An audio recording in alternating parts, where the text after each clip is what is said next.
Here comes a man in a suit. It's a legend. It's running through. Kruse Control Show. Kruse Control Show. Wow. Kruse Control Show. Kruse Control Show.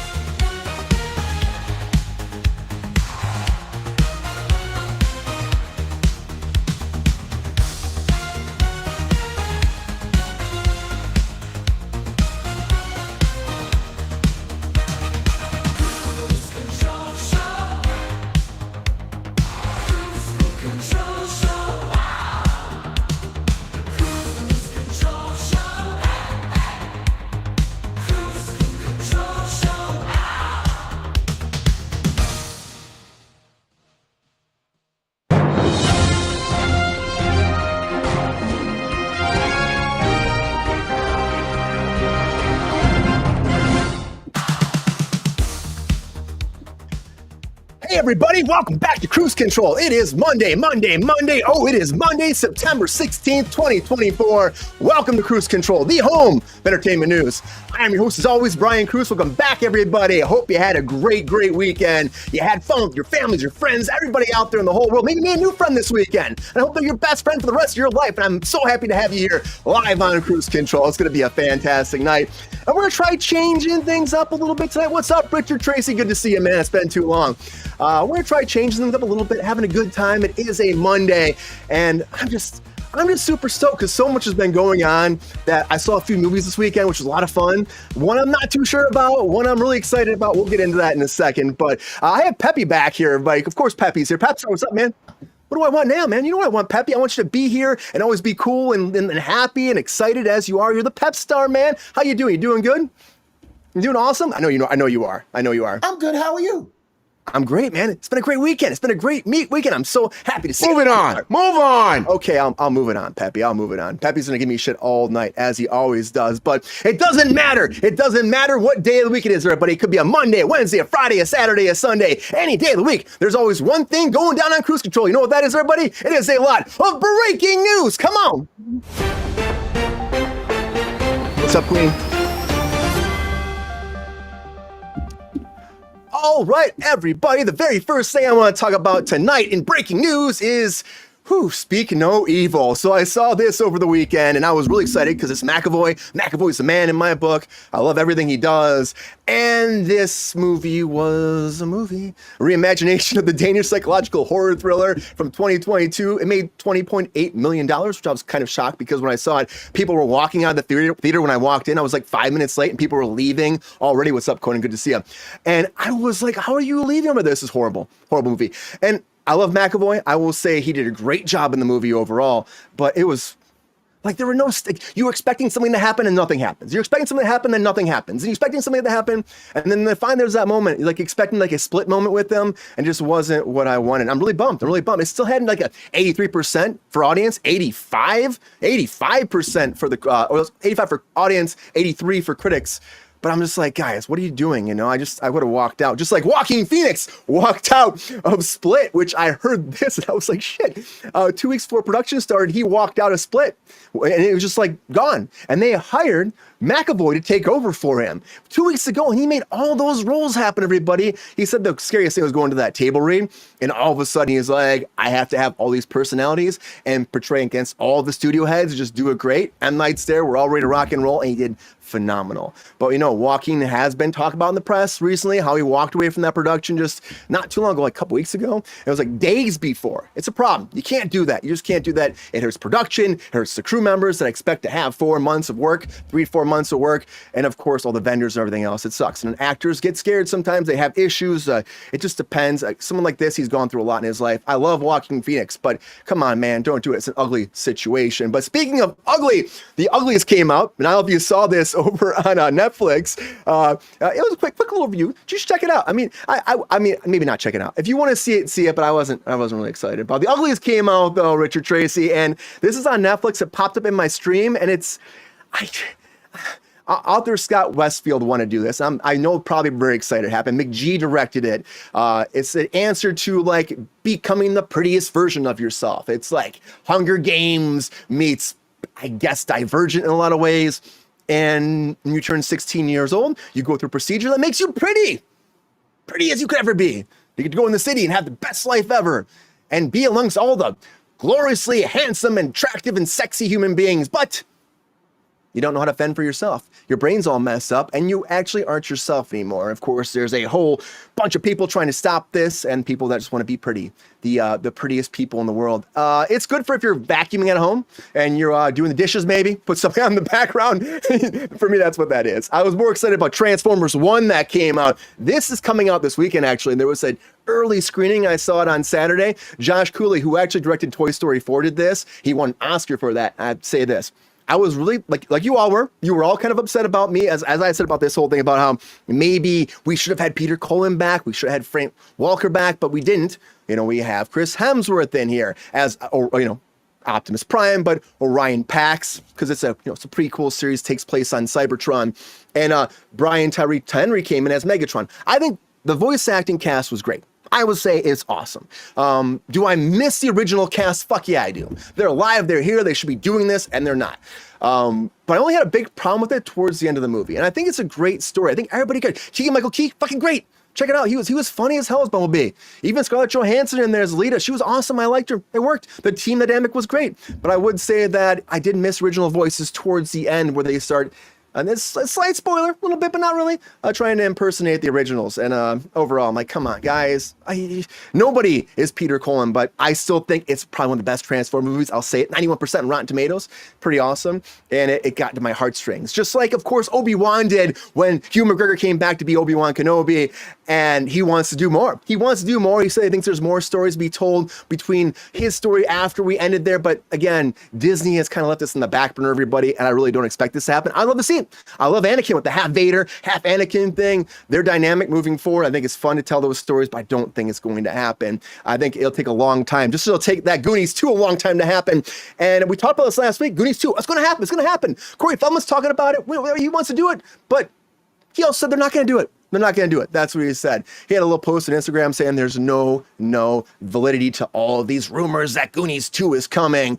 But he did say that he would love to do it, but it's not going to happen. And of course, Sean Astin came forward and put a little poster saying, let's do it. Let's make it happen. But will it happen? Does it need to happen? Do we need to know where One Eye Willie sailed off into the distance? Probably not. Probably not. They you know what? Richard Tracy, they didn't make a real Transformers movie because you know what's happening is they've done so many and they want to do something different. And you can't tell a Cybertron story unless you're actually on Cybertron. And they don't want to spend the big money to have that be live action. That'd be a lot. But Goonies 2, everybody, long time coming, just like South Park's gonna be a long time coming for the new season. And this is unfortunate because, again, I love South Park. And usually you get this during the political cycle. You get to have this. We had like the turd sandwich versus the douche. One year, everybody remembers that. But they said they didn't want to do it because of Paramount. Well, they also said that it's not as exciting to do it. But they also, look at this deal. You got Paramount, you got WB going back and forth. You got special events over here. You got TV series over here. You got Comedy Central. I think it's a logistic nightmare with contracts. They have been going back and forth being like, who has the rights to this? And that's the problem. And I think until they work it out, and they said 2025, you will not get any more South Park. But work it out. I don't think Jane's Addiction can work this out, because if you saw over the weekend, Jane's Addiction came back after 14 years, and they had a fight on stage.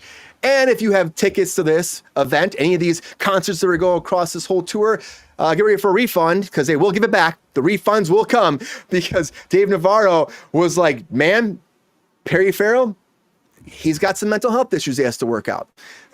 During one of the sets, he just freaked out, started punching at him. Everybody's trying to get him off the stage.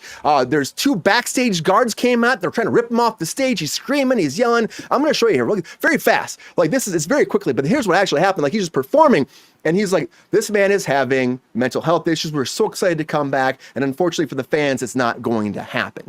And you see this right here. Starts pushing people, screaming. His wife came forward and said that he has tinnitus in his ears. And the band was overpowering his performance. So he was getting mad about that and frustrated. And that's why this actually went down. Now, is that true? Is that not? I don't think you should be touching your band members like this or fighting after all this time. Again, having to be ushered off the set. All these people are like waiting to have this performance. And now it's not going to happen. But maybe, if they end up going going over on Hot Ones, they can work this out because Hot Ones, everybody, is coming to Netflix maybe for a live streaming event for a bunch of different stuff.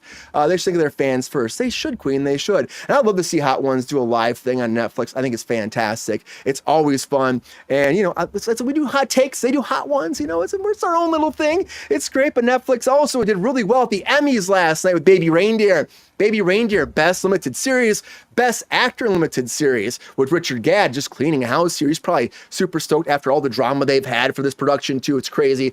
Best Supporting Actress, Jessica Gunning, and also Best Writing for Richard Gadd on top of that, too. So great for Netflix, great for Baby Reindeer, even though they are going through a lot of legal problems. We'll have to see where that goes. Shogun did great, too. Best Drama Series, Best Actress in a Drama Series, Best Actor in Drama Series, Best Directing for a Drama. Oh, my God. So much happening. A little professional, Richard Trace, a little professional. Doesn't go that far.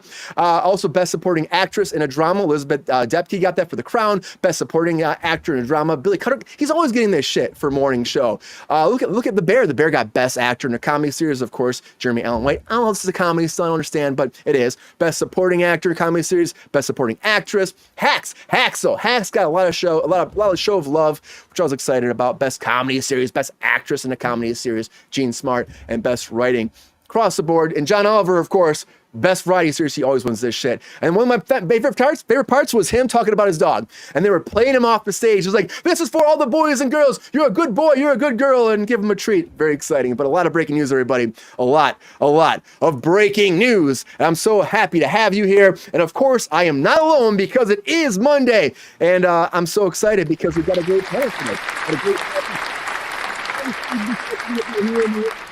You know, Queen, a lot of people don't, but they're fun to do. I would love to be there someday. Hopefully we're on the red carpet sometime for Kruse Control. It'd be great. But joining me back on Kruse Control, everybody. You know her, you love her. Artist, creator, and writer herself. Everybody, welcome back to Kruse Control. Miss Lexi Koval. Lexi, how are you doing? Welcome to Kruse Control.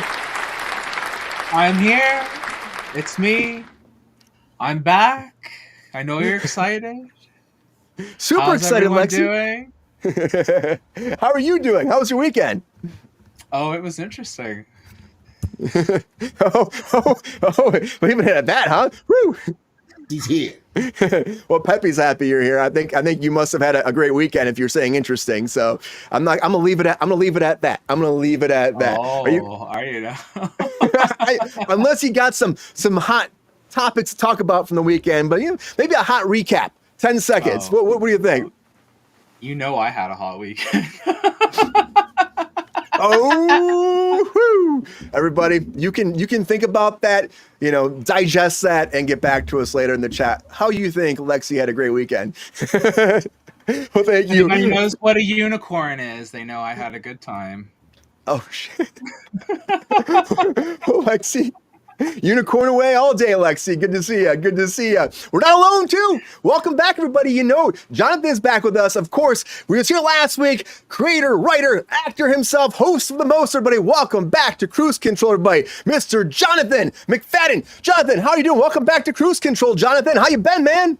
I am not being seen. Hold on. Now I'm there seen. You are. Hey. Yeah. Hey. I'm doing great. I was a little thrown off by the whole unicorn thing. That sounds that's interesting. I want to know more about that. Emmys, fun. Let's get back to the unicorns, can we? We can if you want to talk to Lexi about that. That's between you and Lexi. If she wants to get into the unicorn talk, that's a whole ball game right there, Jonathan. It's a whole different ball game. That's all I got. Lexi's leaving it right there. Not picking that up. Wait a minute. Okay, so we're on. Lexi, please, we have this time. What exactly do you mean? Are we doing this on air? Mm-hmm. Okay. We don't have to. Oh, we do. Okay, hold on, Pepe. Oh, Pepe's happy you're here, Jonathan. Wait a minute. Did I just hear the Welcome Back Cotter theme song? Yes. Hey, Pepe's a singer. Pepe has some vocal cords in him. He does. Hey, Pepe. Pepe's happy to see you, man. Right, Pepe? What's up? That's the same gang signal I throw every time. Yeah. Love a good gang. Mm-hmm. You are looking sharp tonight. Oh, well, thank you. Well, it's going to be fun, Jonathan. Good to see you. We'll talk about that unicorn thing a little bit here. Maybe we'll get back to the unicorn because we got a lot to talk about. Yeah, we also want to talk about how this EV Mux platform should be sponsoring Yes. Brian Cruz. I mean, look at all this great work you're doing on here. Oh, thank you. Yeah. Would you like to talk about that a little bit, Jonathan? I mean, I'll go into depth if you like. From what I hear, Brian is the most, not just the most active, but also the most, shall we call it, engaging and the most exemplary user of this platform. You see all the lower thirds and the chats and the music and the thises and the that's. And what we're trying to do is help this company, EV Mux, that's based out of, was it Israel? Israel, yeah. Yeah, we want them to start sponsoring Brian so that he doesn't have to pay for these things. You guys might not know this. Brian's actually paying for the top tier membership here.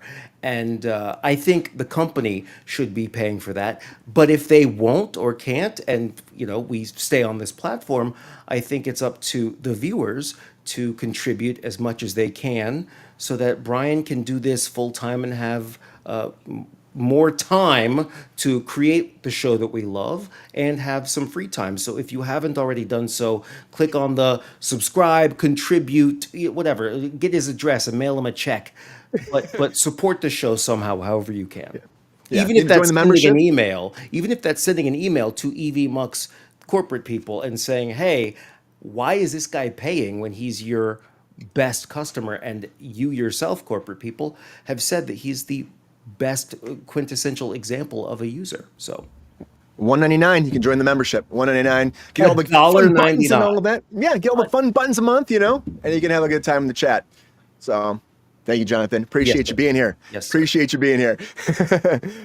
We lost. Okay, we got one more person here. And, because he's having a little bit of issues popping in and out, I'm going to go to in the chat, everybody. You know him, love him. The Thirsty Daddy is here. GR will be popping in here now, but he's here in the chat helping us out. GR, thank you for being here. I hope you're having a great time. Deal with the chat. Thirsty Daddy out there. Good to see you, GR. Good to see you, man. GR's like, he's here. He's here, buddy. Good to see you, GR. He's back, everybody. Also, welcome back to Kruse Control for the very first time. Have a new person. I love having new people on the show. We know we love it. He's an actor. He's doing improv. He's writing. He's got his own podcast as well. You got to check it out. Got to check Theoretical Thrills. Everybody, welcome to the very first time on Kruse Control. Mr. Spencer Frankie Burger. How you doing, Spencer? Welcome to Kruse Control. Oh, let's see if he can hear us. Spencer? Spencer, can you hear us? Uh-oh. Well, Spencer's here, and hopefully he pops in. I hope it's not going to be a latency issue. Hopefully he's going to be here. But the unicorn is here for sure, and Pepe is here. This unicorn runs very free, Conan, let me tell you. I don't know what you're talking about. I don't know what I'm too sober for this. It's great. Spencer, hopefully you're there, Spencer. Spencer, where you at, man? But we did our breaking news, but we're getting faster in the show. But there is a time right now. We got to get in this because we got to have some fun here on Kruse Control. And everybody here has to have their moment in the sun to shine and give their input and their all their takes, all their hot. What are they? They're what? They're what kind of takes? Hot? Huh? Yeah. Hotter? They're hot takes. Come on, everybody. Let's do it.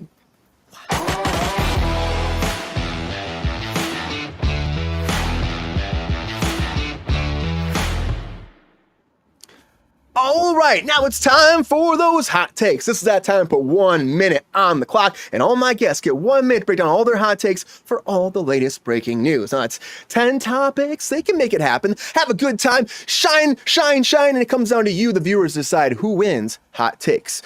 He's a stealthy fellow. Yes, Spencer's a stealthy fellow there, Conan the Barbarian. That's a good hot take right there for you, too. And it comes down to you who wins. You know what, honestly? We're trying something new tonight, too. If you win hot takes, there is a reward. That's right, there's a reward. You get 2 minutes on the clock live here on Kruse Control. Talk about anything you want from the hot takes. You take over the show and you rock and roll for 2 minutes, the audience, everybody out there, and have a moment to shine here on Kruse Control. It could be anybody. Anybody can win. Anybody's ball game. And my question is, who will win hot takes tonight? That's the question. Well, I have one quick thing to say. I'm not saying that I'm going to have the best hot takes. In fact, I'll have the opposite of that. But if I win, I promise to dedicate my 2 minutes to learning more about this whole unicorn thing with Lexi. That's Oh. the only thing I'll talk about for 2 whole minutes. I'll ask questions, I'll listen, but that's my promise. So vote for me. A one-on-one sit down, you and Lexi battling it out with the best information in the world. I don't know. That's how you get this whole thing demonetized. I literally have no idea what you're referring to when you say unicorn. Is Spencer back? Spencer, thought- you there, man? I thought if anybody would know, you'd be the one that would know. I'm back. Let's see if this works now. And yet, Yeah, there he is. There he is. We're starting the I had to hot turn the takes. computer off. Oh, geez. Well, everybody, give a round of applause. Welcome, everybody, to Kruse Control. Mr. Spencer, Frankie Berger. How you doing, Spencer? Welcome. I'm good. Thanks for having me. We're back. We're ready to go. Yes. Tell the audience about yourself a little bit, man. Hey, Spencer, I'm an actor, director here in Los Angeles. I work at a theme park. See if you can figure out which theme park it is. Drop it in the comments. I'm also a board-certified music therapist. So if you need a little music love, let me know. Yeah, that's awesome. That's awesome. I didn't know that, man. That's really cool. And you have a podcast too, right? Yeah, I do. I actually have a theme park podcast, so you could find out which theme park I work at if you go to that podcast. I'm not good at mysteries. Is it Disneyland? It's not. It's not Disney. Is it Six Flags? It's not Six Flags. Those are the only 2 in California I know about. That's so not true. I There's can't not help it. very. It's not Knott's Berry. It's not is it? Knott's I Berry know Farm. about that. I know about. Oh, Come on. It's I never lived knocking by at the it. front door right now. I apologize. Come on. Someone's got it, right? It's not Disney Six Flags. What could it be? Is it Is it Universal? is it Scandia? Universal. Oh, Oh. Universal. Yeah. I went obscure. You went mainstream. See, I went Scandia. Nobody knows that one. Scandia? What is that? Somebody knows Scandia. He knows Scandia. He knows what I'm talking about. I He don't- went theme park blog. What is Scandia? Is this a unicorn thing? Come on, Frankie, tell him what Scandia is. You know. Yeah, I'm wondering. I actually am wondering too. Oh, really? It's in California. Yeah. It's like right outside of like California is this little theme park called Scandia. Oh, It's a little like nothing park, but it's like been there. It's one of the oldest, I think, in California. You know what? Rachel, this is her thing. There's nobody Rachel, knows where more you about at, this. Rachel? There's nobody This is the knows more elusive about Spencer. this stuff. It's the elusive See, this is stuff I never wanted to know, and then started dating Rachel, and now this is like my life. Yeah. Well, we gotta get into this because now it's time for those hot takes, everybody. We gotta get into this. So, all right, Jonathan, you are still here with the power to decide who goes first tonight. So, Oh my gosh, I get to decide? you get the power, man. You got the power. You got the touch. Oh, You got the power. No, go ahead. Okay, that's all I got. It's a Transformers around my mind, man. That's all. Transformers around my mind. I was waiting for the bridge, I think let's go with Lexi. I will always choose Lexi. Reasonable. Okay, Lexi. Lexi, you've been chosen. You've been chosen to get into that hot seat. Are you ready for these hot takes? You feeling good, classy, sophisticated, ready to kick some ass, take over, and dominate the hot takes tonight? I'm never classy, but I got this. Come on. All right, Lexi, it's okay. You're always classy in my book. Hot takes in 3, 2, 1. Hot takes. Speak no evil. I love hearing Ryan hate things. That's like the best because he never hates anything. So like that's amazing, and I love that. Joaquin Phoenix walking off of Split. He must have heard one of the Split personalities was gay. Uglies. Oh boy. Yeah. I want to watch a show about ugly people being made pretty. It's called The Swan. Transformers 1, I totally want to see this. Like, no joke. I desperately want this in my life. Ewan McGregor wants more Obi-Wan. He's standing there with his wallet open going, please, Disney, feed me. Goonies 2 a no? Good. South Park a delay? It's because they don't want to make Garrison Trump, and they're all like, I don't want to deal with that more. Jane's Addiction breaking up again? Oh, also, you're such a bitch. Go back to your tattoo show. Hot Ones coming to Netflix. Are they gonna put what's his face? DJ Khaled on and watch him fail again? And the Emmys, I don't give a shit about the Emmys. Does anybody give a shit about the Emmys? Like seriously? That's like the most boring shit. Well, somebody does, but Lexi, great hot takes.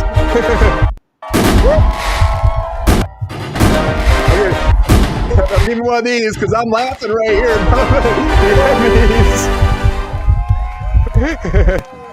Great hot takes, Lexi. Great hot takes. Cheerful person. credit. Yes, Conan. I take credit for that because I chose Lexi to go first. So you're welcome, everyone. Hey, okay, you know, Jonathan, I'm giving you a round of applause too.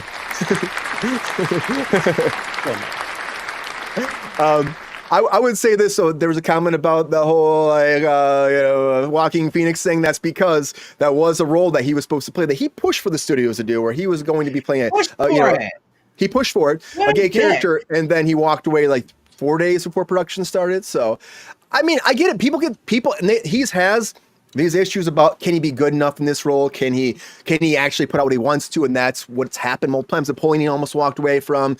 We found out about Split now. I think these are going to come out more and more. You're going to find out more about these situations that have arisen due to his like insecurities in his performances. Okay. But he walked away. Did he not have a contract? Was He there no did. written agreement that He didn't even said just walk away. He did like 2 weeks before filming started. Like, if you're gonna walk away, like at least walk away, like, give people fucking time and shit. Like, you don't just walk away 2 weeks before filming. You're such a scumbag. we Right? The same thing again with this movie that you did again with the gay movie that he was working on. He walked away like what was it, like a month before they all started shooting. He had everything set up, and he brought everybody in on this. This was his fucking thing. So it's not even like he was the actor in it. It was his entire thing. He brought everybody in on this production. Not to cut you off, Jonathan, but I'm like, you bring this many people in on something and do this shit again. I'm like, you're just like you're notorious for this. I didn't even know he did this with Split. I was like, Great point. when you brought this up, I thought it was going to be that movie. And the argument is not, was this an asshole move? Of course it was. Even he probably knows that. The Come on, give me the argument here, facts. the question here is, was there not a contract put in place that says what they call a personal services contract? He is the only guy that they had booked at that point to be a part of this film. You can't just walk away and have no repercussions. Yeah. Somebody didn't do their job in saying, "Oh, no, Mr. Phoenix. If you do walk away, then we're going to need X amount of millions of dollars." And if he paid that, then you know what? Fine. And let's hire the next guy, because I guarantee you there's somebody who's maybe less famous, better in terms of their artistry and acting ability, and will do it for half as much and deserves that shot, because they ain't gonna walk away. How dare he? How dare I know. he? But And they'll probably do know the better than him. circumstances. Because they want it more, right? Right, Jonathan? They'll want it more. They'll want it more, they'll need it more, but also they're just not an asshole that's not thinking about the people on that film that aren't famous, that maybe they're not even in front of the camera. Like, what about the painters? What about the ADs? What Yes. about the people who drive actors and crew people from parking to whatever? You're not thinking about those people, Mr. Phoenix? If you're just going to walking away all the time, then you know what? How about we just don't hire applause you for that. anymore for any more movies? Let's see how long you can live in the Phoenix compound with zero income. Cancel culture is huge nowadays. I wouldn't go taking advantage of people that you're not even considering. How didn't this This hurt has his been- reputation? It did. It's a good point, because he's been doing this for years now. It's been doing this for years. And so it's like, it's finally getting out. I mean, he almost did it for Joker as well. I know he had a whole sit down with him and Todd Phillips trying to work it out. So things have been leaking out. It's just sad. Spencer, Why do we right? keep It's like, hiring him. Why do we keep hiring him? That's what I mean. It's like we keep hiring these people who are problematic. I don't understand why we keep hiring problematic people and then going, well, how can we keep hiring the problematic people? It's like, how about because they have a name, Lexi. What was that, Spencer? He won an Oscar. Didn't he win an Oscar for Joker? He did. Yep. Bam. I don't even know Yeah. why. So he won Okay. the Oscar. It's a statuette. It's not an e-ticket to treat people like you're worth more than them as a For person. his mimicry of a Scorsese performance in a DC movie, good job. No, I'm saying his performance is great, but that doesn't mean he's allowed to treat people poorly. We got more hot takes to do, everybody. And Jonathan, I see you're in rock and roll with these, so I think it's time for Jonathan to do some hot takes. What do you think, man? This is so stressful. This 60 seconds to go through 10 stories. Nobody does this but you, Brian, and you do it well. I know. Nobody's you. You're asking us all to be you in this. This is hard. Have you don't seen even Carter do it. James, the Milk Master? He can get it. You can get it. You got this. Jesus. You got this. Okay. And I can't have Spencer go up. It's his first time. He can't go, so you gotta go. You gotta go next. I'm sorry. I'll do it. Ready, go. You got it. You got it. All right, here we go. Get classy, sophisticated, sexy, and sassy. Here we go, Jonathan. Hot takes, hot takes. Three. That's great. That's my LinkedIn description now. So speak no evil. Okay, well, hear no evil, speak no evil, see no evil. That's the whole saying, right? I feel like that's accurate. Nobody's seeing it, talking about it, or listening to it. Walking Phoenix is walking away. Yeah, F him. Uglies, cool. Let's promote body issues. That's exactly what the young people need. Transformers 1. Why can't we just make a long-form cartoon? Remember the cartoon in the 90s? That was the best version. Why do we keep trying to make other things that don't work? Obi-Wan. That's the kind of one that I want. Goonies 2. Look, it ain't Beetlejuice. Stop it. South Park. Hey, this is what cancel culture is all about. That's the balance out cancel culture. Keep South Park. Jane's Addiction, shut up and sing, okay? It's a great non-example. Hot Ones on Netflix, about time. Emmys, I watch it for the host monologues and for Robin Roberts and her interviews. That woman is incredible. I don't know who won anything, but the hosts were fantastic. I have 10 more seconds, and I will leave that to say, if you vote for me, we'll find out about this unicorn thing, because Lexi, I gotta know. Great hot takes, Jonathan. Woo. Oh, I got the balloons! You got balloons. Hot takes. Look, you don't even have to vote for me now. I'm happy. My night has been made. This has been fun. I got the balloons. Thanks, everyone. Boom. Boom. Bye. Hey, you deserve the balloons. Out. Okay. All right. The question before we go to Spencer, should we let the thirsty daddy do this too? He's out there. What's everybody think? I got to know why you call him that. I'm new to this universe, but that name has a connotation outside of what I think you think it means. I know what it means. I know exactly what it means. He's thirsty. GR, you can say it, man. You can say it. You're thirsty, right? The parched papa. The parched papa. We can't even hear him. We can't hear him. I see he's trying to talk. Sorry, GR. I don't know what's going on. We're gonna go with Spencer. If you work it out, you do hot takes. If you can't work it out, we're gonna vote. We're gonna vote. Spencer, how you feeling? You feeling ready for these hot takes? I'm feeling ready.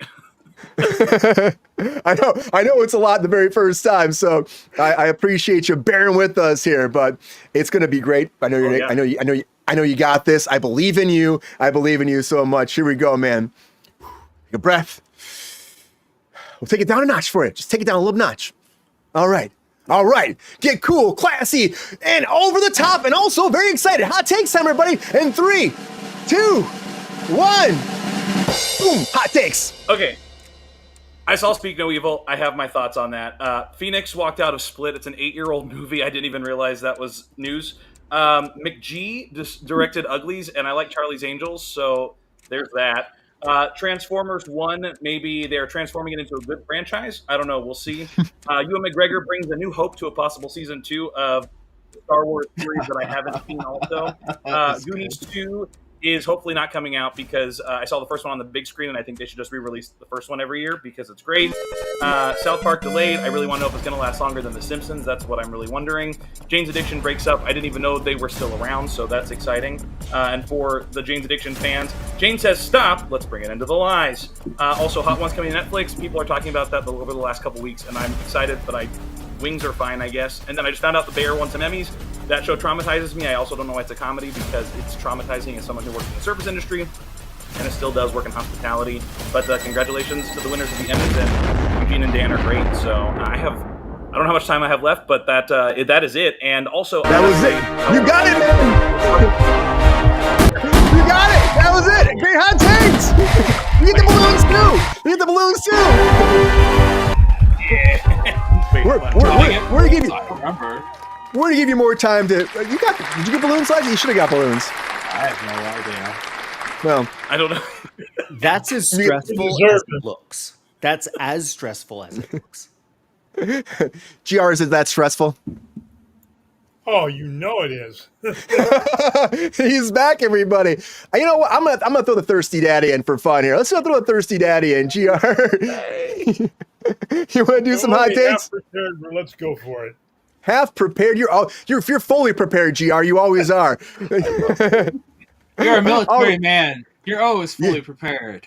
Yes. Fine. All right. And I was a Boy Scout, so I have to be prepared. Okay, GR. Here we go. Get sassy, sexy, and rub that head for good luck. Here we go, GR. Hot takes in 3, 2, 1. Hot takes. Big no evil. I'm gonna counter that. It sucks. Phoenix. Yeah, he's a walking man. That's all he does. Uglies. It sounds sticky. Transformers, great movie. I want to see them at least 400 times. More Obi-Wan? Why not? I love Obi-Wan. Goonies too? No, it's all a good rumor. That's all it was. South Park delay because they don't want to talk about the elections. No, not at all. What else? Hot Ones, Netflix. I love the show. That hot stuff, good. And Emmys, the hosts are great. The rest of it sucked. All right.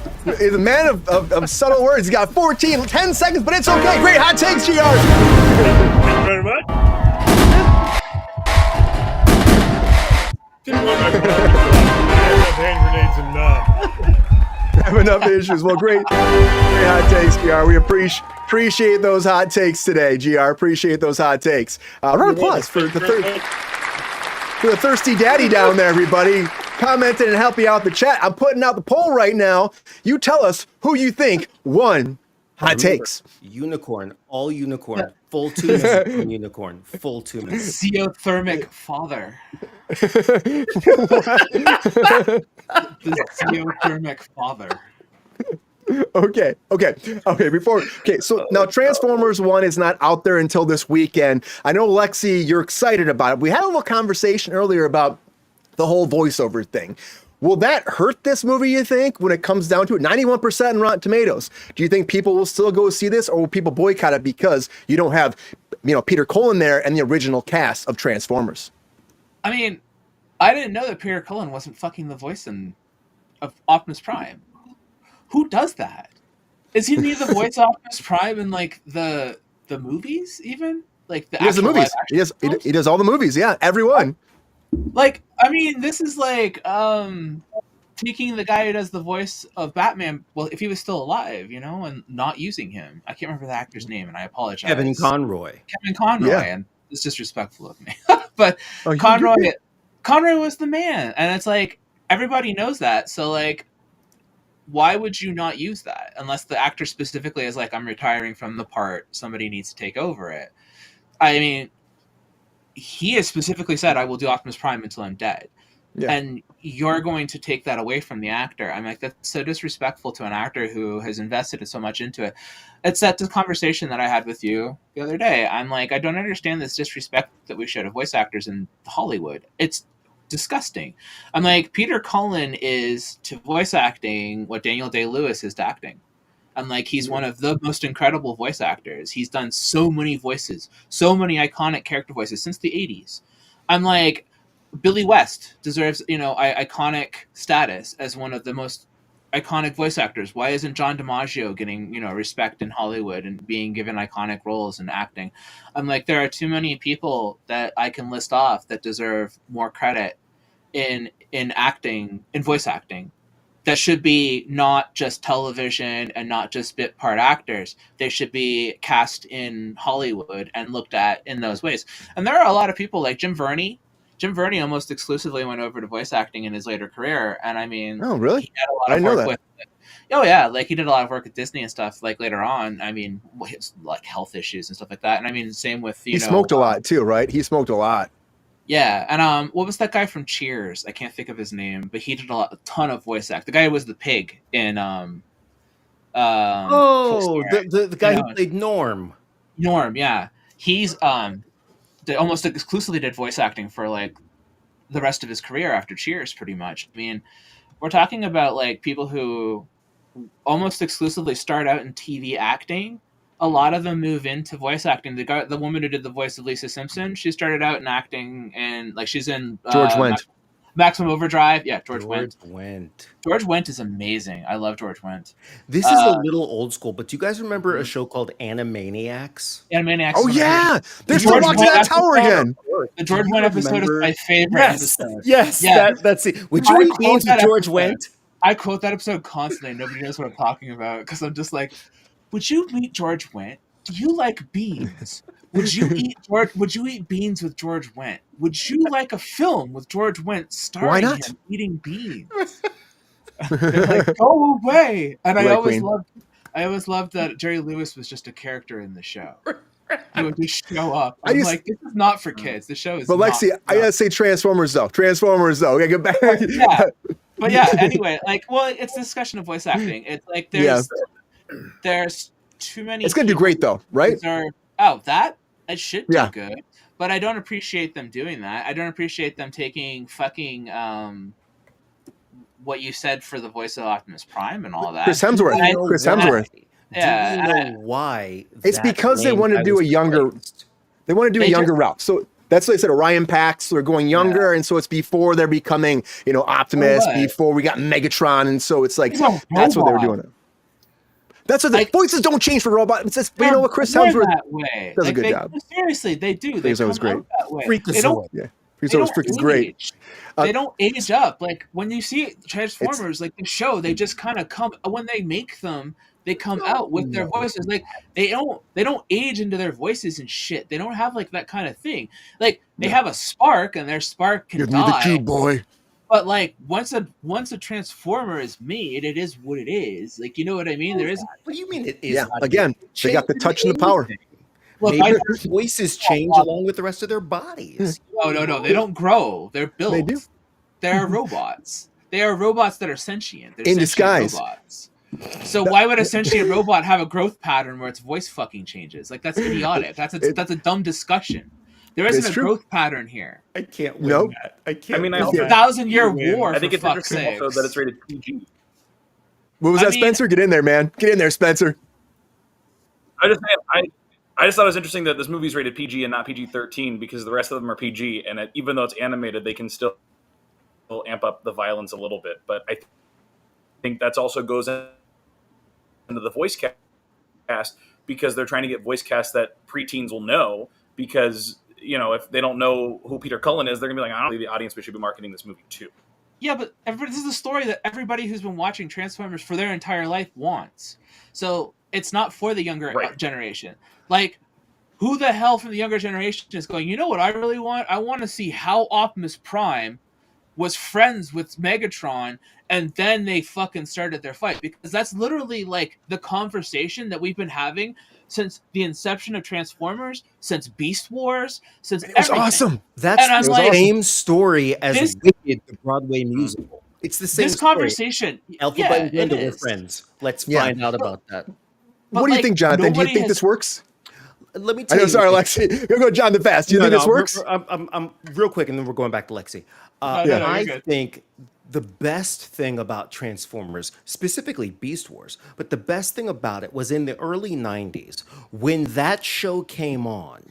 You knew you were staying home from school that day because if you saw that intro, then you were late. You weren't making it to the bell, and that were locked means in. that show equals Bueller's Day Off, man. Sit back, kick your feet up, and play first generation Nintendo all effing day. NES all day. All day. I agree. Back to I love sorry. the 80s stuff. So much 80s talk tonight. 90s. 80s, 90s. I love it all. I love it all. You got me. You got me. Wars is I just lost my hair. Don't take my dignity. Hey, man, we're the same age-ish. We're the same age. You really got me like by a week. You know what I mean? I'm 1 year older than Brian. Yet I look like I'm from a different generation. I look like the guy that takes the money from Brian like at the toll booth. You know? No, that's not true. I'm giving you this. No. I lean into it. No. Spencer, you saw Speak No Evil, right? Nobody else saw that. Came out this week, and I kind of trashed it a little bit. I know we both saw it though. And there's somebody here that saw it. I gotta talk about this very quickly about this because I was like, I love McAvoy. And I'm like waiting. I'm just waiting for the crazy to happen. It doesn't really even happen till the. I hate to spoil it, but till the very end. And I just was like, oh, it's like bad trope after bad trope. And I feel like those ratings are wrong. I don't know how that's an 85%. How did you love it at all? Did you find any kind of like joy from this production?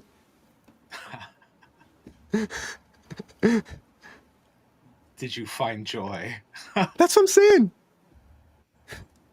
Well, I can't hear you, Spencer. I have so many thoughts. Oh, there he is. Yeah, There he I have is. so many thoughts on this movie. I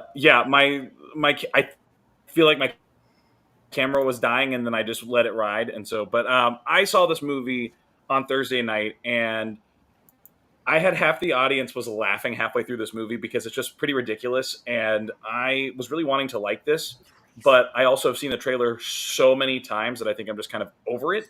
But I also was thinking McAvoy would be great because, he was good in the Split, even if I didn't really like that movie as much either. But I was like, oh, this movie's going to be great. The one thing that I knew going in was not going to sell it for me was because it's PG-13. And I knew they couldn't do a lot of gore. They couldn't do a lot of like wild stuff. And I was like, you know what?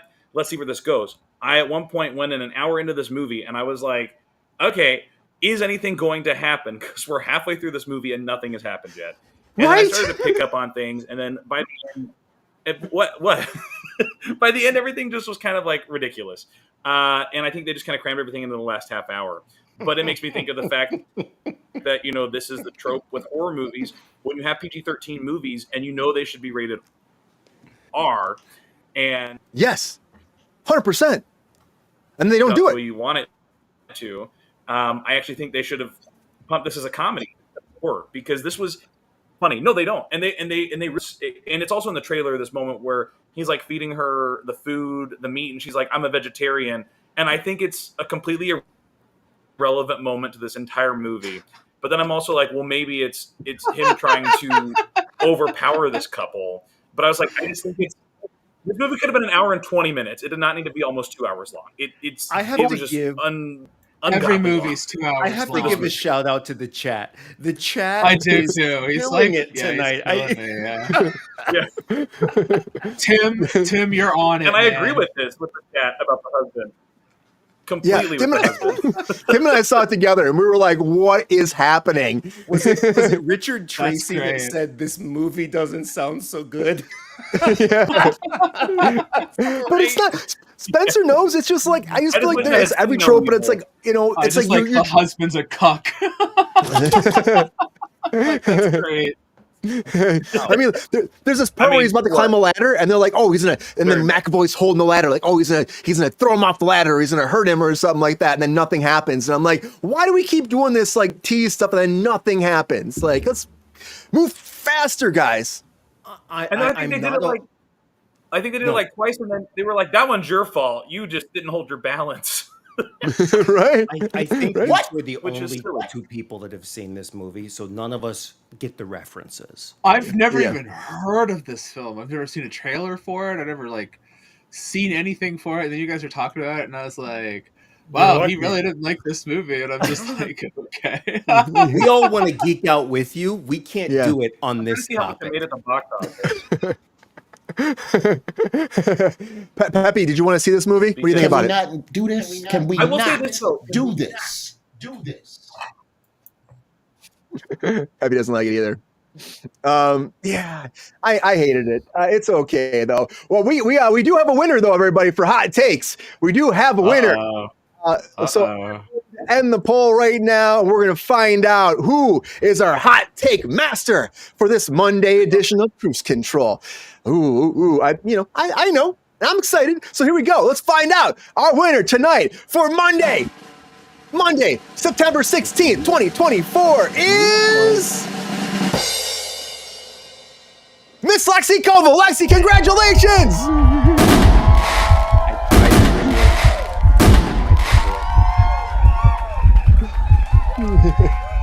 How's it feel, Lexi? Like usual. Oh, how dare you! How dare you! I mean, that's wonderful, and of course you would say that, and brava, but how dare you? All right. I'm just gonna put the screen over to here. We got 2 minutes on the clock. I think that no, I did not Oh. win. There is no unicorn talk here unless Lexi brings it up. I didn't win. I don't get to do anything. This is her. okay. It's true. Lexi, what do you want to talk about? What are you thinking right now? Is there a topic you want to take over, or do you want to do unicorn talk with Jonathan for 2 minutes? Oh, I'll give you that. I'll let Jonathan ask questions. Okay, here we go, It'll be everybody. far more entertaining. There's nothing in there. I went through it and I was like, "There's nothing in here I care about." Okay, switching over right now. 2 minutes starting now. Oh, are we on? Okay. Yeah, go ahead. So, Lexi, in 1 or 2 sentences, tell me exactly what you meant by "you had a remarkable weekend with a unicorn." Go. I was the unicorn. Great. What do you mean? A unicorn is when a couple looks for a trans girl to be their third. This is not what Jonathan thought he was going to get himself into. I am.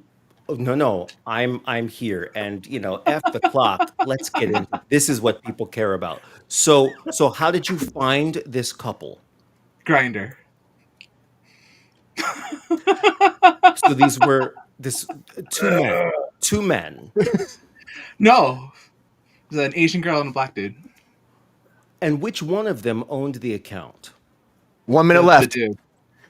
I'm sorry, I couldn't hear you because we were reminded of Couples.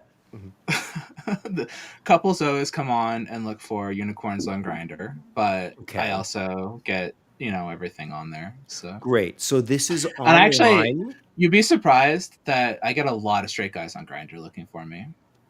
like a You'd be lot. surprised if you got Grinder on your phone, you ain't straight. Here's my next question.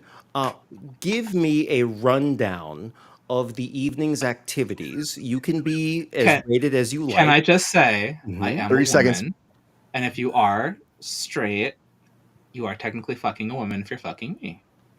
Yeah, but not if you got Grinder on your phone. Where are you gonna find me though? I don't know, but I'd love to hear the series of events. I'd love to hear the series of events. You can go into as much detail as you'd like. Oh, maybe next time, everybody. Maybe next time. I will concede because this is not my show, but I feel like we were just getting to it. Because you see, to Brian Kruse, and I mean this as a compliment, to Brian, 2 minutes is an entire season of like Breaking Bad. Like 2 minutes for Brian. I can do a lot in 2 minutes. You did 10 stories in less than that. So I'm just Unfortunately going. for Brian, he just has to listen to me say this shit to him all the time now. Like Was he just he sits the there and I black just dude text you were the shit talking about? He is. Look And at then him. Lexi has to hear me talk shit about comic books all day, but X-Men is not going to have Wolverine. Let's find out about that in Comic Corner.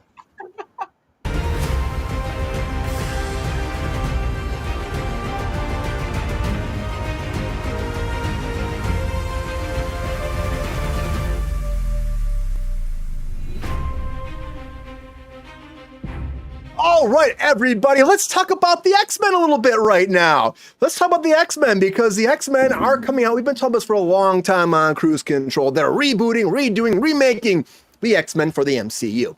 Now, we've been hearing these rumors for a long time. No Wolverine, no Wolverine. And everyone's kind of been going crazy online about it. Started last week. I've been wanting to have a conversation about this. And people are saying, well, it's because Hugh Jackman came back Deadpool Wolverine. And because he did so great, and we have all these different movies that he's going to sign on to, which he will. He'll do Secret Wars. He'll do the second one. He's not done. That was not a send-off in Deadpool Wolverine. Fucking round of applause for Hugh Jackman doing that. And Ryan Reynolds making him come back, or getting him to come back, luring him in for us. But I will say this. I don't think it really is even to do about Hugh Jackman completely. I think what it comes down to is the original X-Men format. What Marvel's been doing is going back to basics, making people wear the original costumes, starting where the comic book starts. And who are the original X-Men? Jean Grey, Cyclops, Beast, Angel. Iceman? Where's Wolverine fit into that category? Where does he fit in? He's not there. He comes in later. So I think what they're going to do is reestablish the X-Men as we did in comic lore, and then we'll eventually recast Hugh Jackman's character of Wolverine. Now, of course, Jonathan, I still look at me right now. You may look, I see it. No. Oh my God, you're totally reading me. You know, I'm still on the unicorn. Like I had 5 more questions, but it's my still in your fault. brain. I didn't get there fast enough. You set the standard. I failed. I will do better next time, or on our own independent interview, which I will send you a recording of so you can play the clips that you want, because I'm going to learn all about this. Hey, or you'll find out a little bit every week if she keeps winning, and you get to ask her more questions. Between a unicorn and a Pegasus? Those are unicorns with wings. They're not in the X-Men, though. That's the thing. They're not in the X-Men. There's no Pegasus in X-Men. You don't know that? No, There might be. but I guess I'm an X-Man. Oh, okay. Winner. Okay. That's it. That's it. Okay, so X-Men 97. Oh, somebody's GR phone's ringing. It's the X-Men. Okay. Oh, I'm like, oh my God, does he have a phone call segment? This is awesome. I wish he did. I wish I had that set up right now. Let's talk about the X-Men, though. Okay. That's what I think. I think it really comes down to the original X-Men, the core of the roots of all the lore, as opposed to Hugh Jackman. I think there is definitely a thing going there that Hugh Jackman wants to do more. Why are you going to recast him? Look at that fucking $1 billion franchise. It's massive, right? What do we think about this? Spencer, what do you think, man? Go ahead. Spencer, what do you think? Are you into this X-Men lore? Are you excited about the X-Men? And do you think that this is because of Hugh Jackman? Or is there something more happening, rumblings behind the doors of Marvel Studios?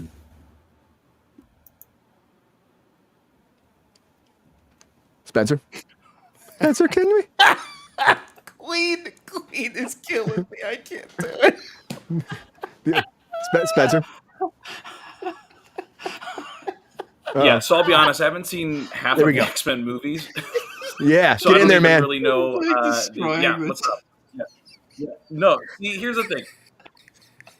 Yeah, but You're back. You were gone for a second. did I cut out? Yeah, you're Okay, back though. I couldn't even tell you the fastest Hugh Jackman.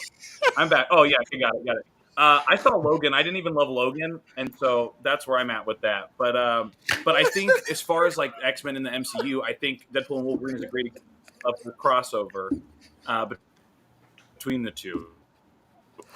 Truly. Hell So, yeah, Ricky Tracy. so that's my thought on that. But wait, are you still laughing at me? No, I'm so sorry. I thought I was muted. I didn't know. I you also could hear don't me. know why I'm laughing doing at this. you Like at there's a all. sun in front of me. I am not laughing at you at all, Spencer. I'm. Oh no, you're good. You're good. I was like, that's a fair point. You can laugh at me. No, you can No, laugh at me because I haven't seen all no. the X-Men movies. It's fine. No. I actually have them all. No, this I just haven't seen them this all. chat is just something I else. am But laughing yeah, at the brilliance of Hugh the Jackman is honestly Hugh Jackman's very popular. If you haven't noticed, Green Showman, he was on Broadway in The Music Man, and once he left the show, they closed the show. I think he's got this big fandom, and honestly, a little bit of a touchy subject here. Him and his wife are getting a divorce, or they just got a divorce. Yeah. And everyone's like, no, the perfect couple. Yeah. But no one really even knows who his wife is. So I think that's interesting, where maybe this is now setting him into a different status because he's like a bachelor. So people love the bachelor life of Hugh Jackman. So maybe that's why it's becoming more popular for Hugh Jackman to kind of jump back into this franchise. And then for MCU to take over, because as we know, the MCU is putting in a lot of duds lately as far as the movies. I've enjoyed a lot of them, and our world. Even Quantumania was a fun time. But I think that MCU is trying to find a way to kind of get everyone back on their side as far as the over expenditure and the oversaturation of that market. And Hugh Jackman may be the way to go. Yeah, I think that's what they're thinking too. I think they know that there's built-in franchise, there's a built-in audience for him to come back and do this. So I think that's a big thing, Spencer. I really do. Do you see this rumor being true? There's no Wolverine 100%. In the X-Men movie? Not at all? You don't think he'll be there? He's like, nope. I mean, I He doesn't really need to be there. I don't know. I see everything. We talked about this. I see everything pretty much right away, and anything that's like a superhero movie, I'm going to watch. It just Yeah. depends. I think it's going to be great regardless. I think it comes on the original cast, though, to 100%. Jonathan, what do you think, man? Do you think that this is the reason behind Marvel's like, we got the Golden Goose is back, so why would we recast him? We don't need him in the original X-Men movie. We can't just do that because we got Hugh. I hear the question. Without risking sounding like a dick, I met Hugh Jackman twice. The first time was on opening night of The Boy from Oz, which was a Broadway show that he was a star of, and I got to go to the opening night party, and I met him. Super nice guy. You would not know that he was the guest of honor or whatever. He was, okay, can I grab you a drink? Super cool guy. Then close to a decade later, I was working for a major theme park in California, owned by a mouse. I won't give you any clues, but yeah. Oh boy! Wow. But I got to meet him there when there was a private performance. And again, super nice guy. Him and his family. My thing is this: it doesn't matter what roles they want him to play, don't want him to play. He's a huge star, but you know what? He's nice to everybody he interacts with. The people he doesn't need to be nice to, unlike Joaquin Phoenix. So I don't think. Oh shit! I'm just saying. I don't think we need to be giving as much attention to these actors who think that they are holier than thou and more important and better. What about the actors who do it for the work and treat everybody as if, well, like they remember what it was like to be a nobody, so to speak. Those are the people we need to be booking onto more jobs, because here's the truth. And it's an ugly truth, but it's the truth. Pop culture, society, we look, let me fix my framing. There we go. We look at our actors as more than just performers. It's true, all right? They are role models. We want to put people in those positions that exemplify, is that the word I'm looking for? Yeah. Being a good person, treating people well. The stars who don't do that, yeah, sure, you're talented, but so are a lot of the bartenders and waiters that we meet in LA and New York and Atlanta and whatever. Let's start rewarding the people who are famous and well-known and talented and nice to people. Let's start rewarding them by giving them first shot at these roles, because that's how we want our kids to be. I agree. And kids are going to watch X-Men. I know, like when he works in a production, he buys all the crew lotto tickets every Friday, and he hands out lotto tickets. He's like, if you win, hopefully you get something. And he just cares so much. He learns people's names. Actors like that go a long way. And I don't understand why we are stuck on this whole idea of like, oh, talent matters more than actual care, personality, and how you treat people. That doesn't seem like But you're wrong. You're wrong. It doesn't matter more, but it matters almost as much, if not as much. Yeah. Because it doesn't matter if the actor is super nice and the movie is garbage. Yeah. Right? That's true. But if the movie's going to be great, then why not choose an actor that actually cares? I'll tell you, Dwayne "The Rock" Johnson, same thing. Yeah. Super nice guy. We need more of those people. Yeah. I agree. And I hope that they do that. We've been saying a long time, there's so many actors that just get these opportunities and then they cause problems. And the days are long enough on set, long enough, and it's hard to get through. I remember when I worked on Inception the first time, I worked for Joseph Gordon-Levitt. And the interview process was, they just sat down with me and they said, hey, we just want to make sure we're going to be cool with you for 12 hours a day for 3 months. And if we can handle your personality type and who you are, you got the job. They didn't even care about my resume. I sat down and talked. I looked like Joe enough, and we had a conversation. I doubled him. And it was fun, and that's what matters a lot of times more. I see the chat's going nuts here. I'm going to go to the sexy unicorn for a second here. Sorry, I started something. I'm sorry. Lexi, how do you feel about this? Okay, let's let's talk about, because X-Men, you know, they're big franchise. When they purchased Fox, everybody's been saying, where are the X-Men? When are the X-Men coming? It's like, we want them. We want them now, right? Now, are they? They've waited a long time. We're waiting a long time for this. Hold on. Everybody at this show, in this room, everybody, if I ask you to, in 3, 2, 1, you could all hum or la la la the 90s X-Men theme, right? Yeah, 100%. Why are you stopping it? Go, play it. Play it. Keep going. And you see, keep going, all the intros, there's Wolverine with his claws, there's You can get in Storm flying trouble over the though. mountain. There's copyright. Stop the You gotta music. be careful, man. All right. I can't go over 7 seconds. That's the longest take I got. The internet's full of assholes. Now I'm Yeah. thinking like the chat. They'll shut me down. But Oh my God, yeah. what's going on? Lexi, take it away. What do you think? You hear about this. You think that this is, again, Death First of Wolverine. all- Fantastic. Is that why? Tim, I wish it had been a face fucking extravaganza. So anyway, What? Oh, boy. like Off the rails X-Men tonight. movies, I hope if they do this that they go with like, you know, like the very first like generation X-Men, like the, you know, early ones. I think you do like the Iceman was like one of the first ones. Yeah, like Beast. But you know, like I feel like there's this weird Pain. thing with like ignoring Jean Grey in There's no- the Marvel universe. Like there's a lot of ignoring her as a character, and I'm like, you understand, like within the Marvel universe, that Jean Grey is like literally one of the most pivotal and important characters, and she at some point literally changes like all of the universe, becoming Phoenix. Phoenix is like so fucking important. And when Phoenix becomes a pivotal character, it changes like everything. She's not even part of the X-Men at that point. Like she's part of like all of Marveldom because she's just out there being a problem almost, essentially. Like Phoenix like changes so much, and I'm like, why are we not acknowledging more of that? And I feel like we're so focused on these other aspects of the Marvel universe that we're ignoring important things, and we're always talking about fucking Wolverine. I feel like it's Always. the 90s again, and I'm like, can we stop talking about Wolverine? I that was a weird thing in the 90s when everybody was like really hard on for Wolverine for like a minute, and I know like he's a cool character, but I'm like, he's a guy with some claws that come out of his hands, and he's got some healing abilities. Like I get it. Like there's so much more out there, and there's so many more conversations and so many more interesting characters.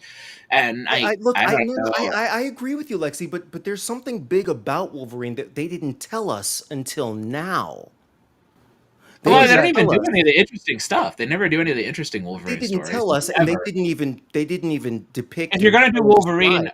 I would like to see it done with Sabretooth properly. If you're gonna at least Okay. do that, Yes. I would like Yeah. to see a Wolverine and Sabretooth movie that's done just Wolverine and Sabretooth done properly, where they're just one-on-one, because it's like I mean, their one-on-one issues could be a whole franchise of like a TV show in and of itself. Just Absolutely. their issues. Like, I mean, there's so much there with that. Or like, what about Omega? Like when Wolverine starts dealing with the Omega shit, like the guy who's got the like weird, you know, I'm talking about the whips that come out of his hands. You're talking about like, Omega Red. Yes. Omega Yeah, Omega Red, Red. yeah. I'm That's a such a nerd. I know whole all of crazy this. fucking thing that gets Get it, into like Jonathan. that's not complicated. Like any of that stuff gets into play. Like they don't go into any of that kind of stuff. And like I feel like these movies don't give us any time to do anything except just lightly touch. Okay, And you're so- right. You're right. But So, like, there's if more you're to just- the story to be interested in. And if people were interested in the other aspects of the story, and of course this is a Right. never-ending cycle, but if people were more interested in those other aspects, maybe those other things would make it into the movies. It's like the Harry Potter movies, right? The books were better. The books were much better, but they had to take what they thought people are really into and put them into the movies. Here's Well- my example. Hold on, real quick. Wolverine, when his claws come out, first of all, those claws weren't even natural. He went through that torturous process of having his skeleton replaced with adamantium.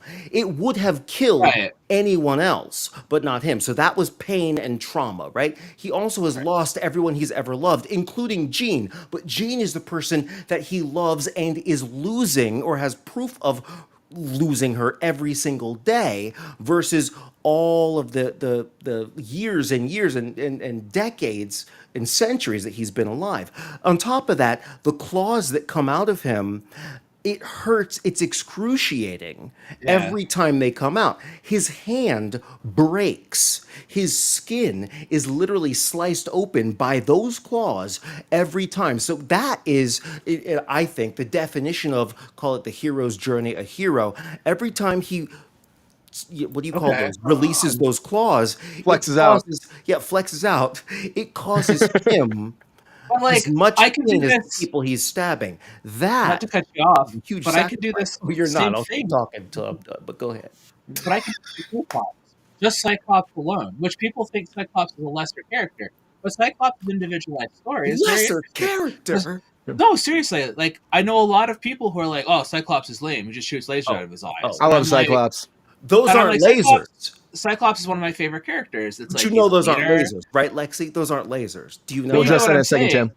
But you know what I'm saying? Like, when Yes, you talk to people, yes. there's a whole conversation there. And I know his brother, when you get to like that stuff, his brother fires shit out of his chest, and there's a whole conversation there. And I'm like, no. if you want, Havoc, if you not wanna- Havoc, Nova doesn't Yeah. fire things out of his chest. but you Nova get what I'm don't. saying. What I'm getting at with this, I know, I'm without geeking going out. into it, because I don't care about the lore. Okay. What I'm saying is that each individual X-Man have their own film. Each individual X-Man is so complicated and has such an interesting and deep story that the lore of X-Men is so unnecessary to make into a film.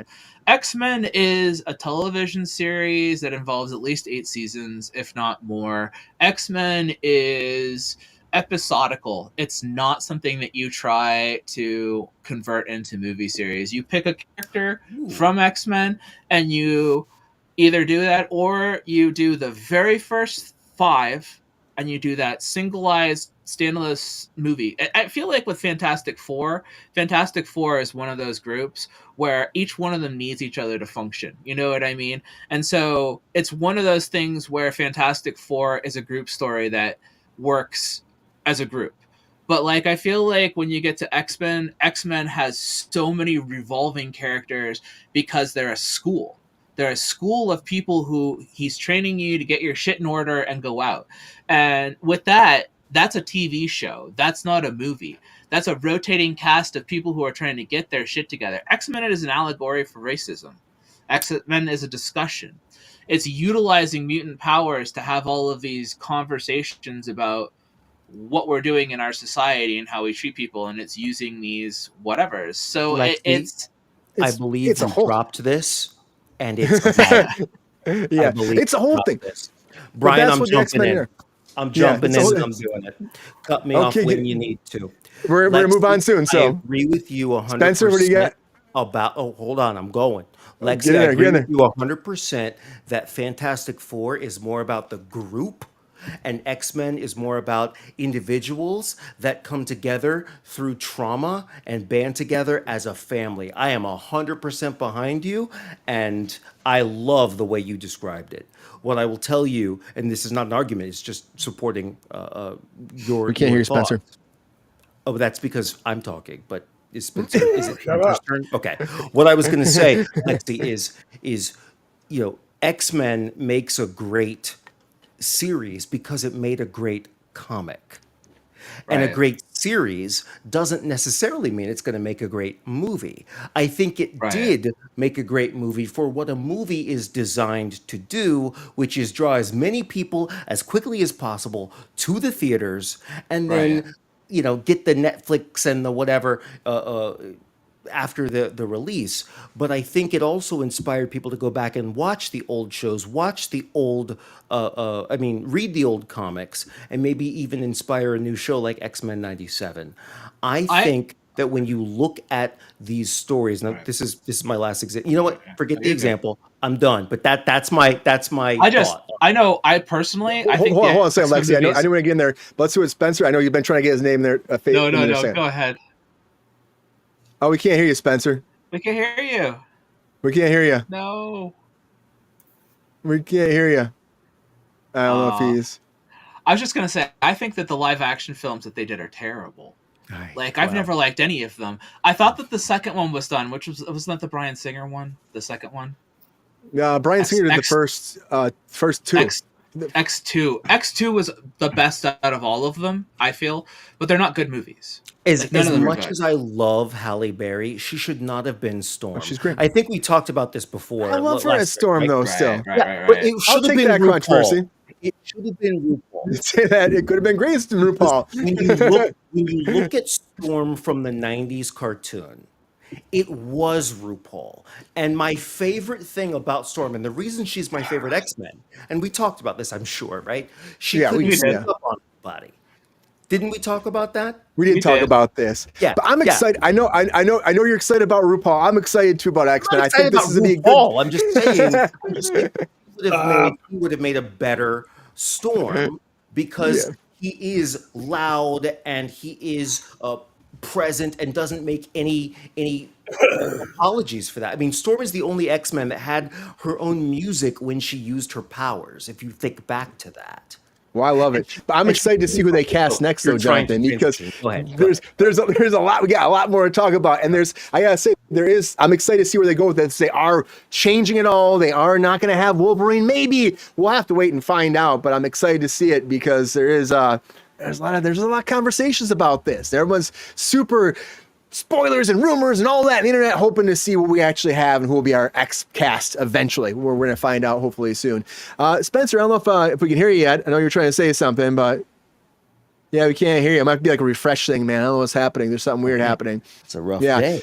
But there is more going on, everybody, and something just big happened. So I'm going to switch gears slightly here. So can we, we're doing Call an Audible. So can we talk? Can we talk about Diddy?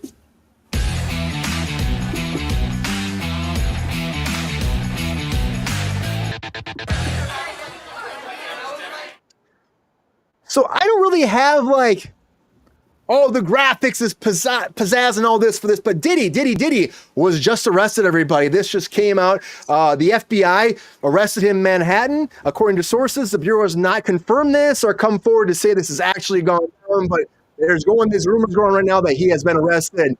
And I'm interested to see what's going to come next. And they said the arrest related to the raids, of course, took place earlier this year at his house in Miami and everything else. So I'm just it's been a long process for this. We've been talking about Diddy it feels like for fucking ever, we've been talking about Diddy over and over and over and over and over again. And now something finally happened. And again, all these singers have come forward with allegations against him. Eminem just recently was just like, hey, he probably, killed Biggie. And that he keeps saying that over and over again. And now, again, he said this before. He said, I have Diddy's quote before when all this is going down. He's denied it. Where was it? I just saw it. He said, I am an imperfect person, but I am not a criminal. That said, I'm not a criminal. But again, when this all first went down, he fled. His kids were kind of obtained. A lot of things happened at this situation. So, you know about that? But I'm just I knew it. I was waiting for this to happen. I'm surprised it happened when we're live right now. The more X-Men talk. Bro, you're moving on. The chat and everybody else, we're still on X-Men. But yeah, we could talk about some rapper that everybody knows is corrupt and is not surprised that he got arrested. I know. I'm not surprised either. Get arrested. It's what happens. Criminals get arrested. It's how it goes. Everybody's getting diddled by Diddy. Did he do it? Did he do it? Who knows if he did it? But we do know that Diddy was arrested. We do know that Diddy was arrested. So we will keep you posted as we go forward with this. I don't want to get into it too much because, again, there is more stuff we actually plan to talk about. But Diddy was arrested, everybody. And so I want to do a quick little one over on that as I'm slowly trying to figure out how to piece things together about this topic. So thank you for letting us know in the chat. I want to put that forward to all you because Diddy is done for now. We'll have to see where it goes from there. He's doing but just also, the internet connection. What happened? What? He's doing just as well as my internet connection is. Oh no! Oh no! Way to tie it all in, friend. Way to tie it all in. Good segue. doing it. That's good. But also something else I want to talk about too was Megalopolis, because Megalopolis with Francis Ford Coppola has been trying to make this movie for like since the 80s. Had to self-finance this. Oh my! Yeah, is this movie doomed? That's the question I'm putting out to you right now, because since the 80s, he's been trying to do this. Nobody would finance it. He finally sold off a bunch of his vineyards and got $100 million put up front out of his own pocket to self-finance this project. And right now, the ratings for pre-sale tickets are going out like they're saying about 5 million opening weekend, maybe 8 million opening weekend. And then on top of that, we had that AI trailer, AI created trailer where the AI used all these different fake quotes in it, and they got in trouble. They pulled it down. All these critics didn't say these things, but AI put it in the trailer and they just posted it online. And he got a lot of backlash from that. And he said it was a mistake, which of course, like, why are you using AI at all in your trailers like this? You're probably because not a lot of money. Doesn't have a lot of money, so they're probably supplementing it with AI, probably. But now on top of that, he's suing Variety for libel over an article that went down on July 26th that said that he was unprofessional on set. Allegations that he was hugging and kissing female background artists. Allegations about how he was acting during this party scene, and what his representation came forward to say this was all to set the spirit of the scene, and this wasn't supposed to be happening because there were NDAs signed, and no one should have been shooting anything during this. And I get that, but if something is there, then that's a problem. If something is weird going down, but who knows? These are allegations again. He's suing for $15 million of Variety because this went down, and he's saying this are all wrong. They're all wrong. He said this all not true, and he's going after them. What will happen? I don't know. I really don't know. This Lauren Pagoni is the actual background artist who was apparently the one that had these interactions with him. They were saying, according to this Variety article too, that she had a civil assault suit against him and the production company for negligent failure to prevent sexual harassment on set. Is that true? Again, we don't know. They says these are false and defamatory, and that's it. But I would say this overall. Is this movie just doomed? I mean, you're self-financing it. You're making this. You're doing this out of your pocket. A lot of money, a lot of time. And is it just doomed? Is it doomed to like want to make your passion project, Jonathan? Because it seems like it, and it sucks. It's so much money he put out there, and he's been wanting to do this movie for so long. Big cast. Aubrey Plaza's in this. Look at this cast, like, the huge cast. Adam Driver. I get it. Listen. Yeah. First of all, I'm going to say this into my Elgato Wave 3 mic that someone had asked about. What am I using? It's the Elgato Wave 3 mic. Doesn't mean I know exactly how to use it yet. It's relatively new. USB versus XLR. I was switching over from Mac to PC, and so I got this. Anyway, here's my answer. He had to sell his vineyards? Yeah. Yep. He was selling them off. That is just terrible. That is depressing. Here's the thing. You want to make a movie, you got to get funding. If you can't get funding, that might be, especially if you're a star, that might be an indication that perhaps your movie isn't what it needs to be in order to make money. Hence, nobody who's investing money sees that they could get any return on it. But you know what? I do salute him in this. If he can't get funding from VCs or investors, then he's going to put up his own money. Fine. Put up your own money. But then don't complain to the media like, I had to sell my vineyards and my condo in St. Croix, and I had to sell my estates in Aspen.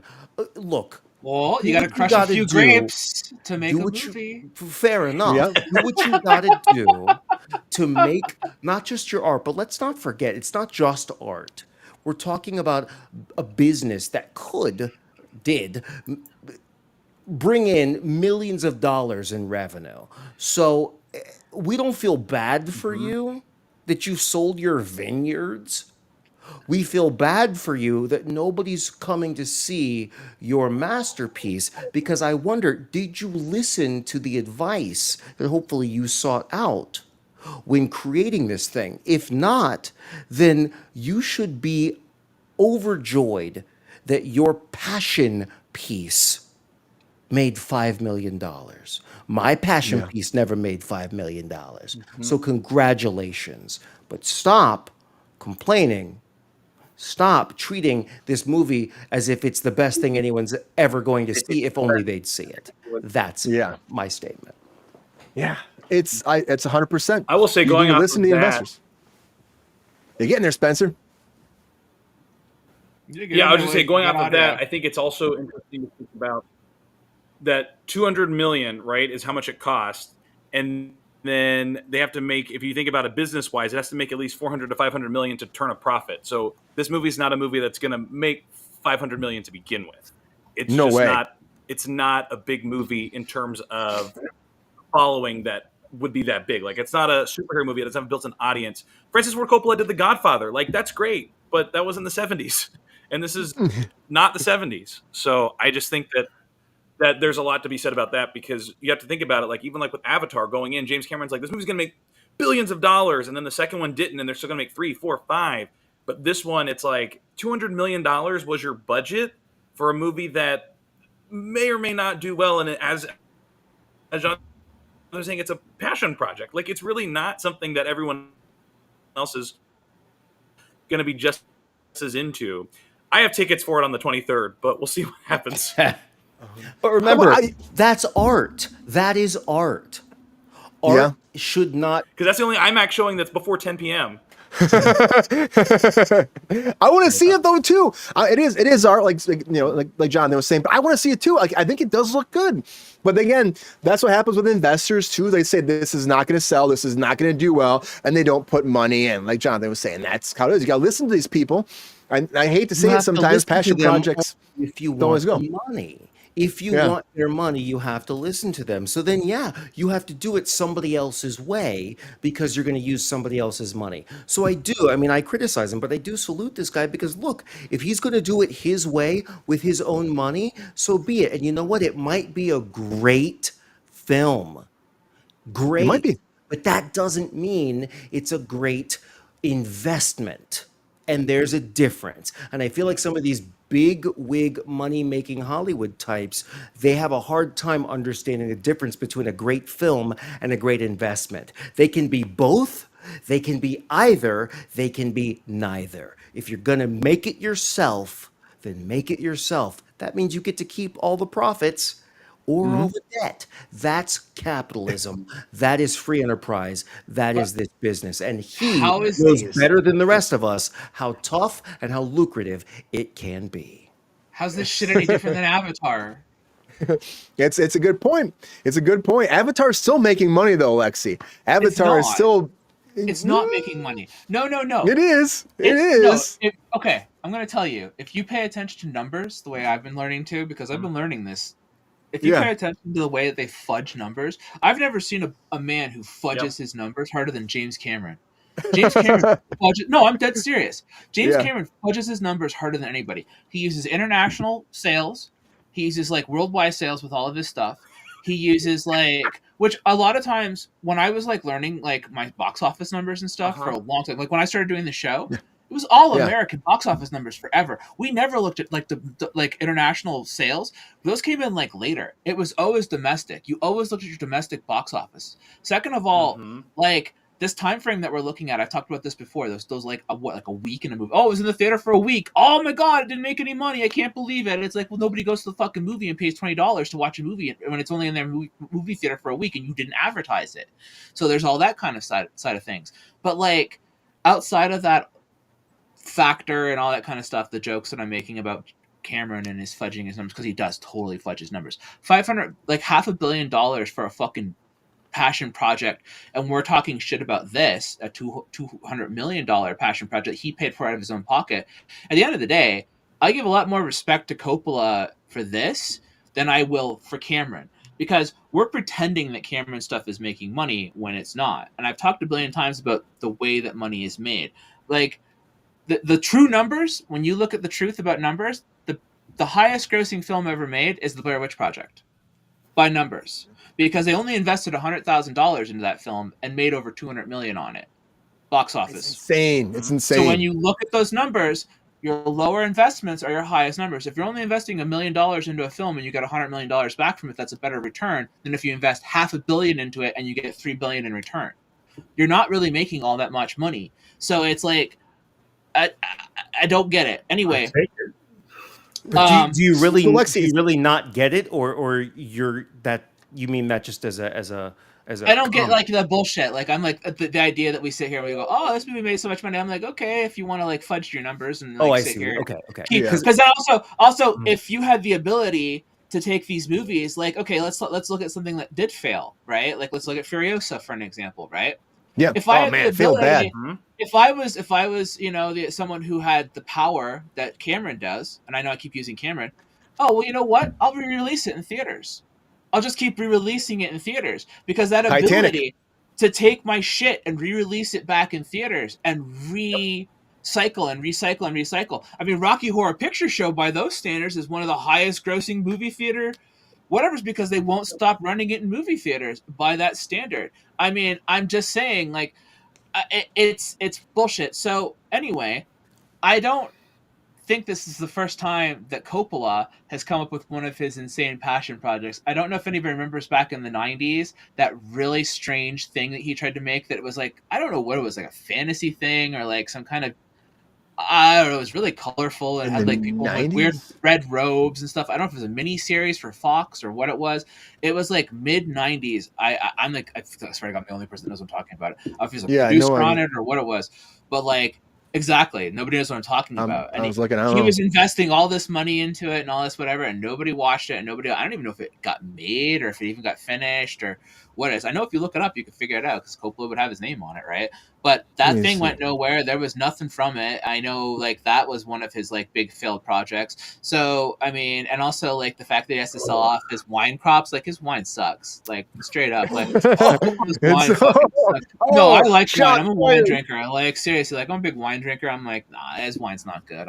Because I buy celebrity wines. I like celebrity wines. So I'm like, I'll buy all the celebrity wines just because I like to make fun of their wines. Or if it's really good wine, I'll be like, hey, that's fucking awesome. Like, I collect like, musician wine and shit like that. Like, that's really my thing. So I'm like, Coppola, your wine sucks, but like, all day.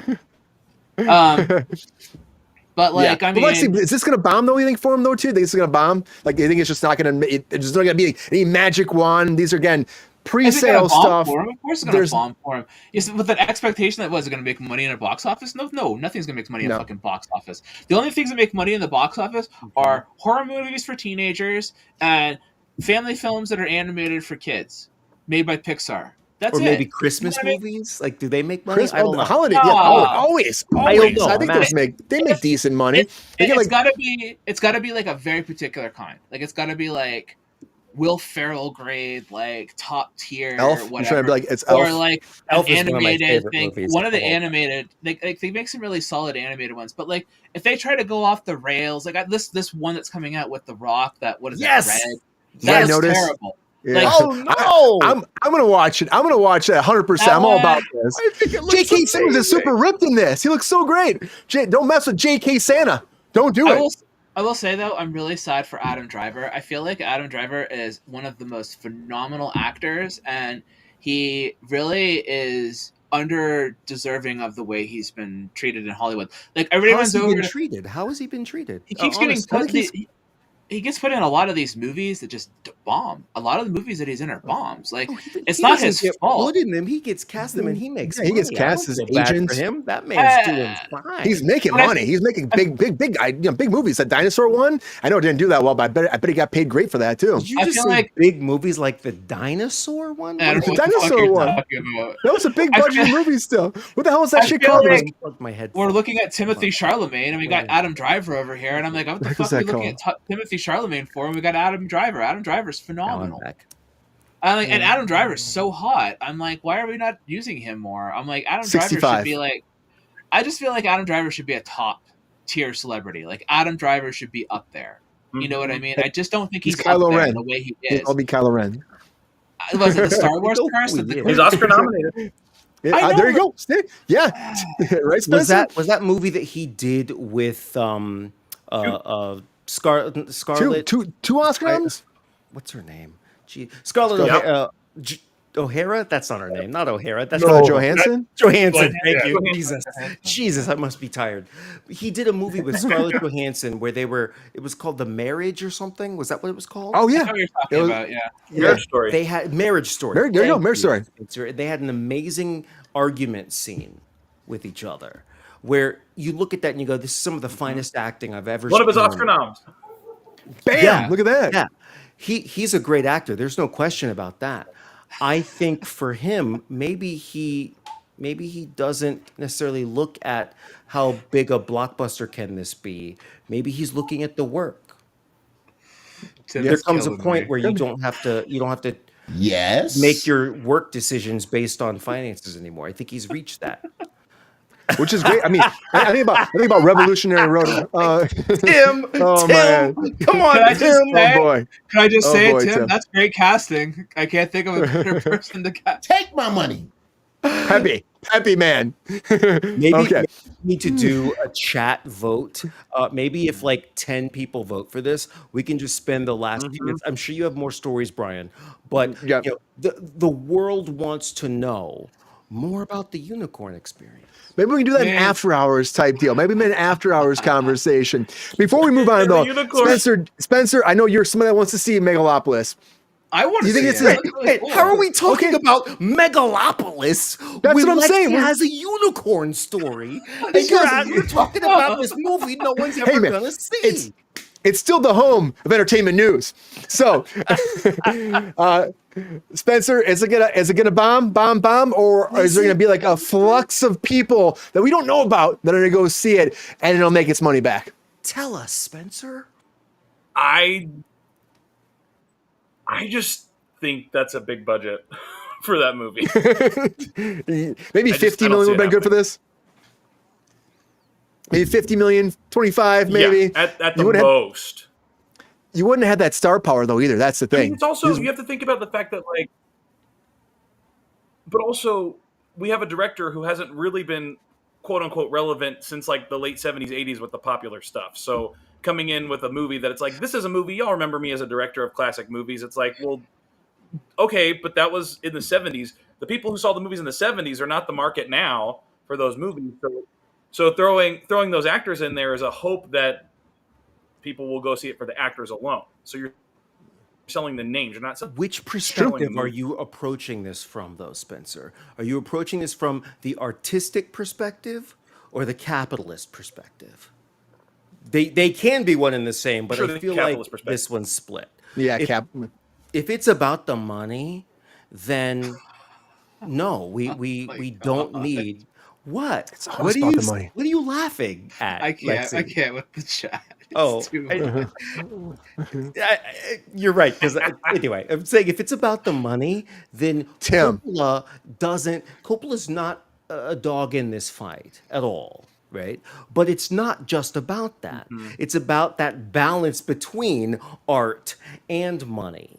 So I feel like there's a way to take somebody like Coppola and make his films profitable. And how do you do that? By hiring the best actors you can afford to be in your films, which is why he's got people like Adam Driver, etc. I'm not saying it's going to save it, but I think I understand the logic, even though it might be a little bit flawed.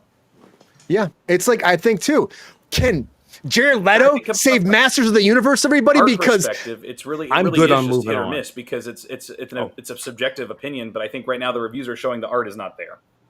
yeah, Ha! That was- Well done, it's- sir. Well done. yeah, yeah.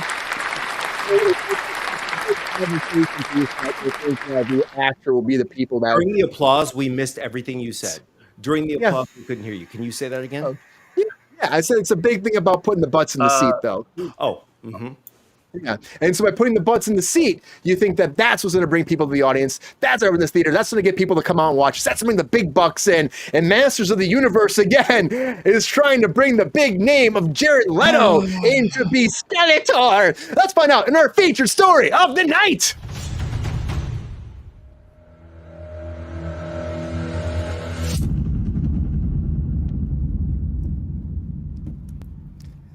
He-Man, oh He-Man. It's me, Jared Leto, and I will defeat you in the Masters of the Universe. So Jared Leto is up for of course, for Skeletor. And And honestly, guys, Sacha Baron Cohen was rumored before, and I thought that was kind of cool, like Bo Rat as I mean, he's in a lot of shit, but I thought that was actually a really great casting. I love Jared Leto, guys. I'll say it again, he's gonna be great in Tron. He's gonna be awesome in Tron. This cast is a very young cast, a lot of non-name people. A big name as Skeletor might be a good thing to throw in there and switch it up. But I almost feel like this is I would say it's kind of like Jupiter Ascending to me. I feel like Jared Leto would come in here and be like Eddie Redmayne and go way weird with this shit. That's so bad. And get a Razzie and get a fucking Razzie. I'm just saying, I would rather have Sacha Baron Cohen. I love Jared Leto, but he's been making some really this yellow sheen on it, don't you? Just he's been making some weird choices, Lexi. I love Brian Skeletor. Here, okay, how about this? I'll make this super accessible, right? Super easy. Yeah. If during this show, before you end the show, if this show makes $20, 20 whole dollars, okay? How about you do the next show's breaking news in the Skeletor voice with your own improvised, homemade Skeletor costume? It's only $20. If you say yes, I'm donating $20 right now. I mean, I'll make a Skeletor costume. Yes or a no, Brian? I do. I mean, yes. I would do it, but I feel like that's a lot. That's a long time to be Skeletor. Too many words. Too many words. Yes or no? Oh, brother. Giggling. You can say no and we'll move on. You can say no and we'll move on. If you say yes, I'll make the donation. Which one is it? I would do it, but I feel like everything I'm like crazy. Again, I'll do it though. For a yes or a no. Sure. Yes, I'll do it. I'll be right back. Well, you can't do it though. Someone else has to do it. You can't do it though. Somebody else has to. It has to be like the chat. Can't come from you. Fine, that's fine. Lexi, I'm gonna send you $20 real quick. Then can't be anybody in the show. It has to be from the chat. Somebody else out there. Give it to Tim. You said yes before I agreed to that. That's inside baseball, man. You can't do that. It's like us. Maybe you'll do 5 stories instead of 10 then. I mean, it's going to be up to you, but the whole thing needs to be in Skeletor voice and garb. So Jared Leto, everybody, playing Skeletor. Transition. Here we go. I'm so sorry, Ryan. I feel like I've completely derailed your show. Hey, it's Monday. Happy Monday, everybody. I'm very opinionated on this. Monday. I'm very opinionated because I do think 10 people donating the $1.99 or whatever, and look what we're gonna get. Yeah, right. It's true. But the super chat pops up. But I would say this though too. We have super chats. We do have super chats out there. But I would say this though too. I hate on Jared Leto a little bit because I do think that Morbin time, all that, he's had some questionable things. He could be good doing this. I just think the Razzie's in his future if he does it. That's just me. Maybe. Okay. Lexi, what do you think? Is Jared Leto your man of the hour to be Skeletor? Or do you think there's somebody else out? I mean, what? Did you get a Razzie for Jupiter Ascending? Oh, he did? I didn't realize. Jupiter Ascending. I forgot he was in that. That movie was so fucking bad. For Morbius, bad. Right? Everything about that movie was no, Eddie Redmayne got it for Jupiter Ascending. He got it for Morbius. You're right. Yes, that's what it was. I thought you meant Jupiter Ascending. I was like, God, Jupiter Ascending traumatized me. It was so bad. I love Luc space Besson. shoes. Or was that? Or no, that wasn't Luc Besson. Was that no, it was Shenny Tatum. No, the Wachowskis did that one, didn't they? I think they did. Yeah, 100%. Yeah, right. And it's just trash. One of the worst movies they ever fucking made. They're real hit and miss. Not to go off on that, but anyway. How about Skeletor? So Skeletor, yeah. All I could think of when you did the voice is that you ever seen the Speed Racer is one of the best movies ever made. Did you ever see the Robot Chicken sketch where they're they're carpooling to work and they got Skeletor in the car and he farts in the car? No. Face the wrath of Skeletor's breakfast burrito. I love Skeletor. I mean, did we get a super chat, Lexi? It looks like Can you take a moment and tell people that we already have $19.99? It says Someone only it says needs to not. do- I'm sorry. Not Jonathan did it. That's right. That's right. But if somebody donates Somebody even just 1 needs to cent, donate that penny. that We 1 just gotta cent, get there. then We're the next almost show, there. this is recorded. The next show, Brian will do breaking news as He will. Skeletor, and in Skeletor garb. All we Yeah. need is 1 more penny. Can you tell folks about that, Lexi, real quick? Absolutely. Go All he ahead, has to do is donate 1 penny, and our wonderful co-host Brian will dress up like Skeletor for you and do the news in full garb. Full garb. I mean, you're gonna say full garb. I don't have a Skeletor costume. It's gonna be a He purple does. hoodie. He has the full costume, like from the '80s film. He actually has the real one in the garage. Yeah, and I That'd be think we funny. would accept just the mask, Yeah, just the. and then the Okay, right. we're off the rails here a little bit. Off the Yeah, rails. We're We're not getting off the close to rails. the end here. We're not off Yeah. the rails, Brian. You just made $20. He did. He did. So we gotta Jared land this Leto- ship here. down, slow the hell down. You Land just made this ship here. $20. Lexi again. Go back over here. All right, Jared Leto, Skeletor, or is there? Again, it was Sacha Baron Cohen before. Is this something you want to see though? You like Leto, right? Is this something you want to see? Sacha Baron Cohen? Are you fucking kidding me? That's really an option? That it was apparently not anymore because now Jared Leto has apparently been offered the role. So here's the thing: are you trying to make it funny, or are you trying to make it serious? Because like Serious. the thing It's supposed to be is serious. that I know that the cartoon was like periodically wacky in spots, but like I mean, like much like Mumra, I mean, Skeletor was supposed to be omnipotent source of pure fucking evil, right? Mum-Ra. So I'm a I love Mumra. Thundercats person. I never was into Hell yeah. that one. That's not my You thing. remember But, Monstar? I do. Monstar, that was my favorite. I was a From big the Silverhawk. Silverhawk? Yeah, Silverhawks was my show. I'm Hell big into yeah. Silverhawks. I like the Silverhawks. lunchbox. I had the lunchbox. So yeah, that's the Everybody's movie geeking I out. want. I want a Silverhawks film. Like, Thank you, Lexi. You want to Lexi. impress me? That's the one I want. Because I'm into Damn. heavy metal magazines, so like Silverhawks is right up my alley. But Damn. like, I just never got into He-Man. It just wasn't my. I like She-Ra, honestly. That's more my thing. She was cooler. I'm a girl. Yeah. What do you want? But I just like he's supposed to be evil, and if you're trying to do the film funny, then I guess Sacha Baron Cohen would it. But if you're trying to make it like serious, or at least a little bit serious, or try to follow even some degree of seriousness, I think Leto is a really good character actor. I've said before, I think he's a wonderful actor, and I think that he has the capacity for it. I thought that he was a good Joker. I just think that the film was the issue, wasn't that his Joker was the issue. And I think that maybe if he had been in the right film in the right environment, that he could have killed it as the Joker. I think he would have been didn't you so like? good. The Suicide Squad one How that he was dare in. you? Yeah. I mean, it wasn't I was a good in that film. movie. Thank you very much. Well, I mean, it wasn't your fault. It wasn't your fault. The You did film one was bad. after. I mean, Well, there was I a lot left of early. issue with it.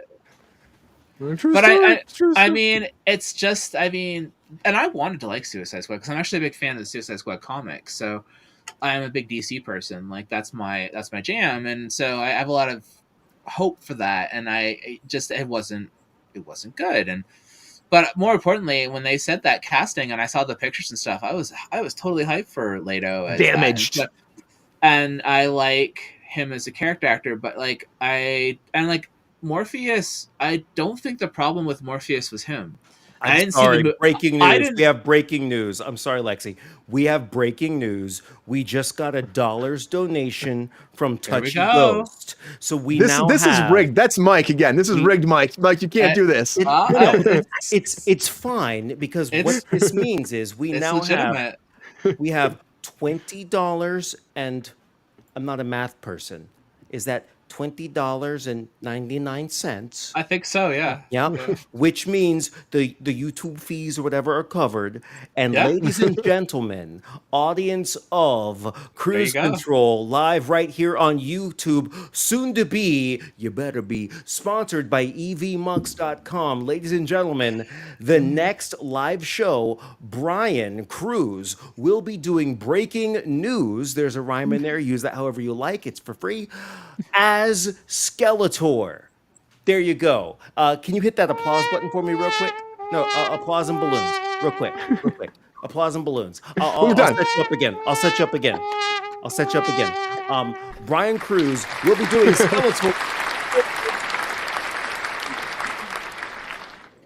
And it works harder It's a than great show. anybody else I know.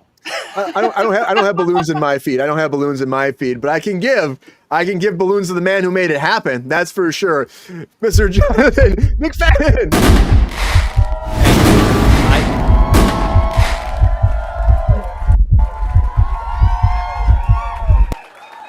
I didn't do anything other than set you up for success. It's an inside job. It's you and Mike. That's an inside job. Mike's also one of our producers. And Touchy Ghost, is that Mike? Is Touchy Ghost Mike? Yeah. He's one of our producers. So Sir. Yes, sir. he'll be here. He'll be here on Wednesday too. That's why he did it. Because he'll be here. And Mike has one of the best beards. Just fantastic. He's got a great beard. He knows. He does. Don't you think that Jared Leto or Leto, whatever? Because I don't know. I also learned during the Emmys Jared Leto. that it's Levy, not Levy.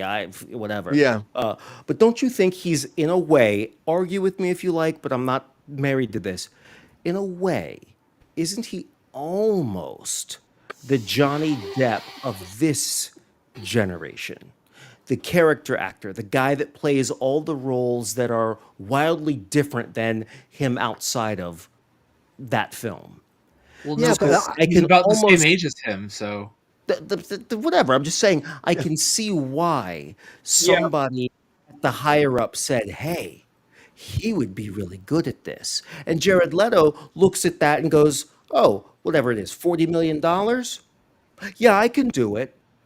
Lexi, for $40 million, you could play Skeletor and nail it. I'm too fat for that job.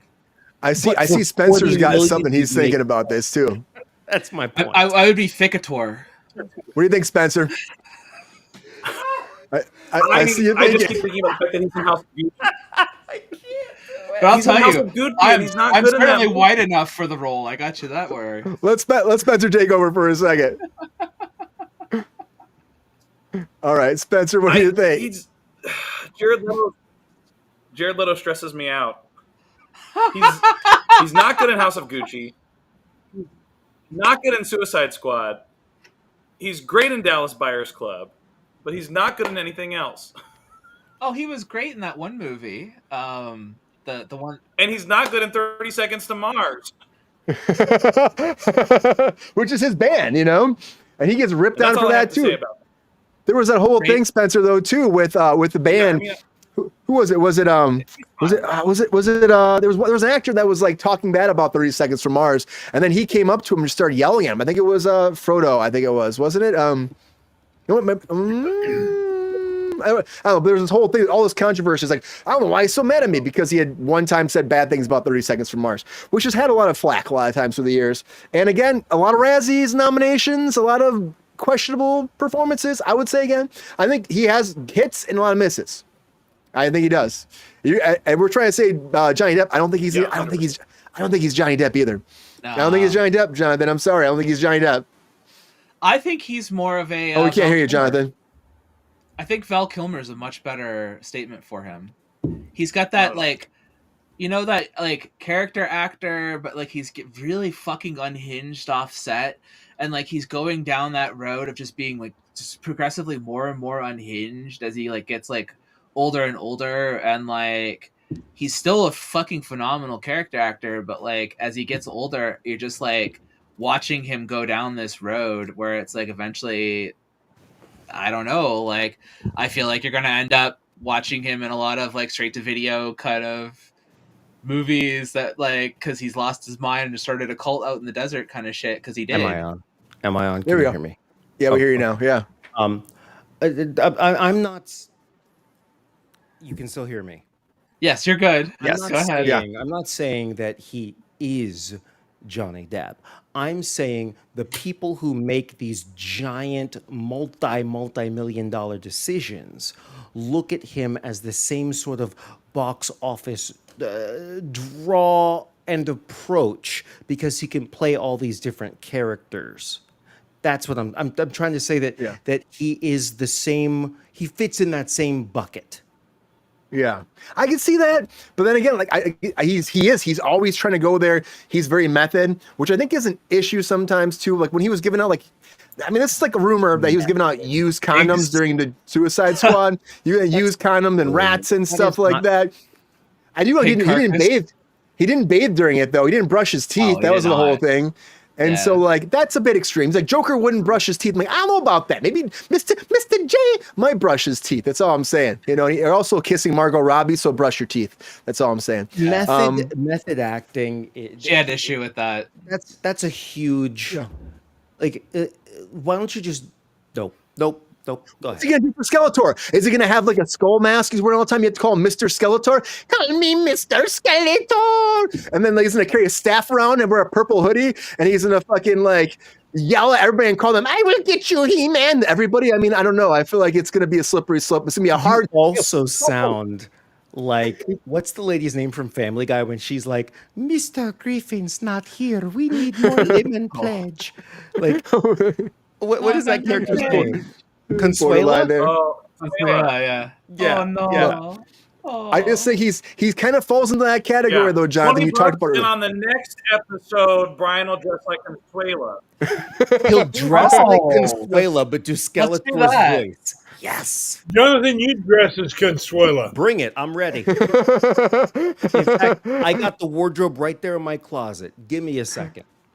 I will say this though, he might be problematic on set, like a lot of actors we talked about earlier. John, he's a little bit problematic too, Jonathan, because he does go a little bit too far, and so that's also an issue. Like I think he is a talent, but he causes problems sometimes. And him as Skeletor, it might be great. I just think it falls in line with a lot of stuff he's been doing, where I just worry it's not going to be a hit. And that's why I'm like, maybe we get somebody else. Give somebody an opportunity. I don't know. That's always a great idea, isn't it? New person. You know, the rest of the cast is fairly new.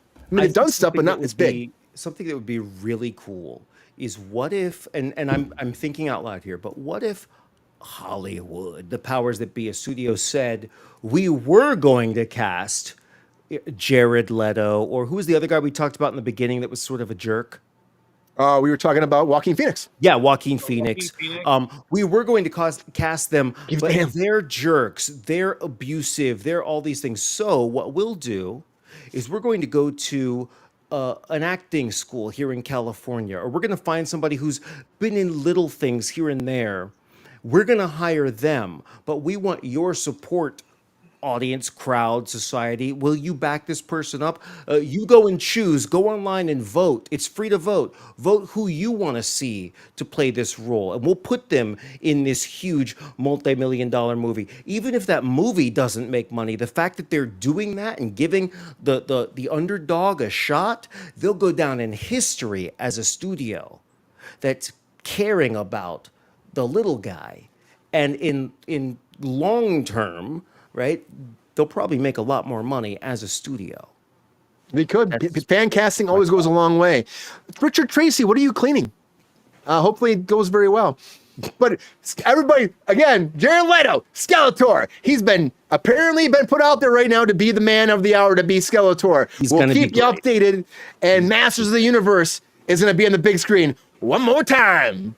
Anyways, everybody, thank you for being here on Kruse Control. As always, appreciate you so much. It's been a great show. I can't get my jacket off right now. There we go. Why are you taking his jacket off? Because it's the end of the show, Jonathan. Oh, and it's hot. It's hot. Okay. Hot. Throw my jacket about Jared Leto and Skeletor. I'm just, fired up. But thank you all for being here. As always, appreciate you. Happy Monday. I want to say Friday. I can't believe it's a fiery Monday. It's a fiery Monday. We appreciate you. Take it off, Jonathan. Take that shit off. Come on, man. Come on. Throw the jacket. There we go. That's what we do. That's Kruse Control right there. Come on. Yep. Throw that. There we go. Don't get the tie. I'm not taking my shirt off. I did that one time when I was drunk on the show. I'm not gonna do that again. Not doing that again. That's a lot more money right there for the Patreon. That's all I gotta say for the shirt to come off. A whole $19.99. That's a monthly payment for certain websites. Okay? I only charge 10. Anyways, thank you all for being here on Kruse Control. As always, appreciate you so much. Spencer, thank you for joining us for the very first time, for sticking through the craziness. Happy Monday. Give a shout out again to your podcast right now you got going on, and tell people about your sub 4 takeoff. Your little send off, Spencer. Thanks for being here. Yeah. At Theoretical Thrills is the podcast, theme park podcast. And then you can find me, my website, www.spencerfrankenberger.com for all my haps. And you can see it all right here on his lower third. It's also going to be listed in all the credits on Kruse Control across the board. But you can check it out. If you don't have time to write it down now, go back to the video later, look at the details, and be able to find everything about Spencer. Check out Spencer. Run applause for joining us on Kruse Control, man. And good luck at Halloween Horror Nights. Thank you. Have fun. Miss Lexi Koval, thank you for being here as always, Lexi. Appreciate you. Hope you had a great Monday. Thanks for bringing the takes, bringing the love, and bringing the madness. I appreciate you. You know what? We're lucky I didn't bring up what I did on Friday, because that could have made things a whole lot worse. I tried. I spent for 2 minutes. I tried. Thank you, Lexi. Thank you. Mr. Jonathan McFadden, thank you again, Jonathan, for being here. Appreciate you. Hope you had a fantastic Monday. Thanks for joining the Kruse Control Nation and helping us thrive into the future. Appreciate you, man. Hope you had a great time. I will see you Wednesday, dressed as you shall be dressed and voicing the way you shall be voicing, because we invested in you and in that moment. I cannot wait. Oh, it's going to be a wacky Wednesday, everybody, as it always is. Might as well call it Wacky Wednesday. Get ready for Hump Day, everybody. It's going to be a lot different Hump Day than you've seen before. But thank you all for being here on Kruse Control. As always, appreciate you. Hope you had a great night. But keep spreading that love. Last time I checked, we're like 2,222 subscribers. What a number, right? We're right now because of you. The numbers keep going up. Appreciate you as always, but you got to keep spreading that love, everybody. And, again, join our membership. You have time. $1.99 a month. It's not bad. You get a lot of perks, a lot of stuff for the chat you can put out there. There's a bunch of great buttons I made, and I got more coming once the membership grows more, and you'll see a lot more. It's great. Got buttons. Well, there's buttons. In on Wednesday to hear and see Skeletor, played by yours truly, Mr. Brian Kruse. How about a round of applause for Brian Kruse as Skeletor? I am so excited. I am just cannot wait. Before I go, I also want to thank the man of the chat himself, our technical director tonight, Mr. GR Waters, a thirsty daddy. Thank you, GR, for being here and helping us out with the chat. Round of applause for GR. Appreciate GR.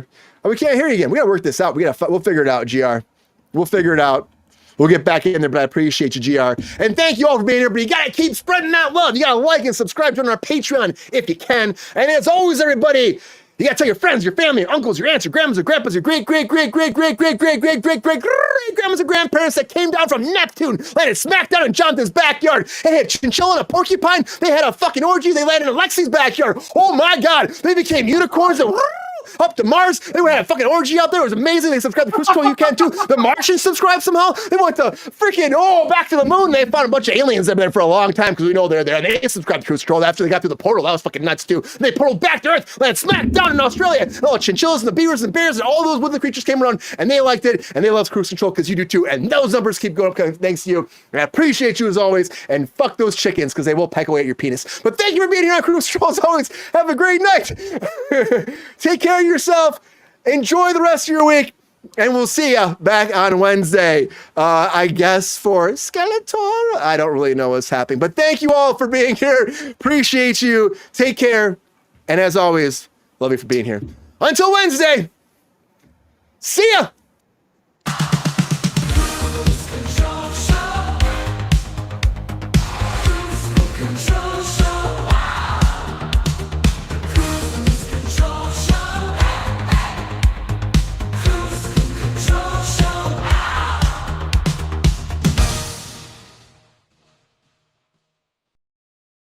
Yo, player, if you enjoyed this video, please like and subscribe and hit the bell to be notified when we are live. And if you are able to join our Patreon, please join. Because the pep star needs more snickety snacks. Because I'm hungry. Holla back. Love y'all.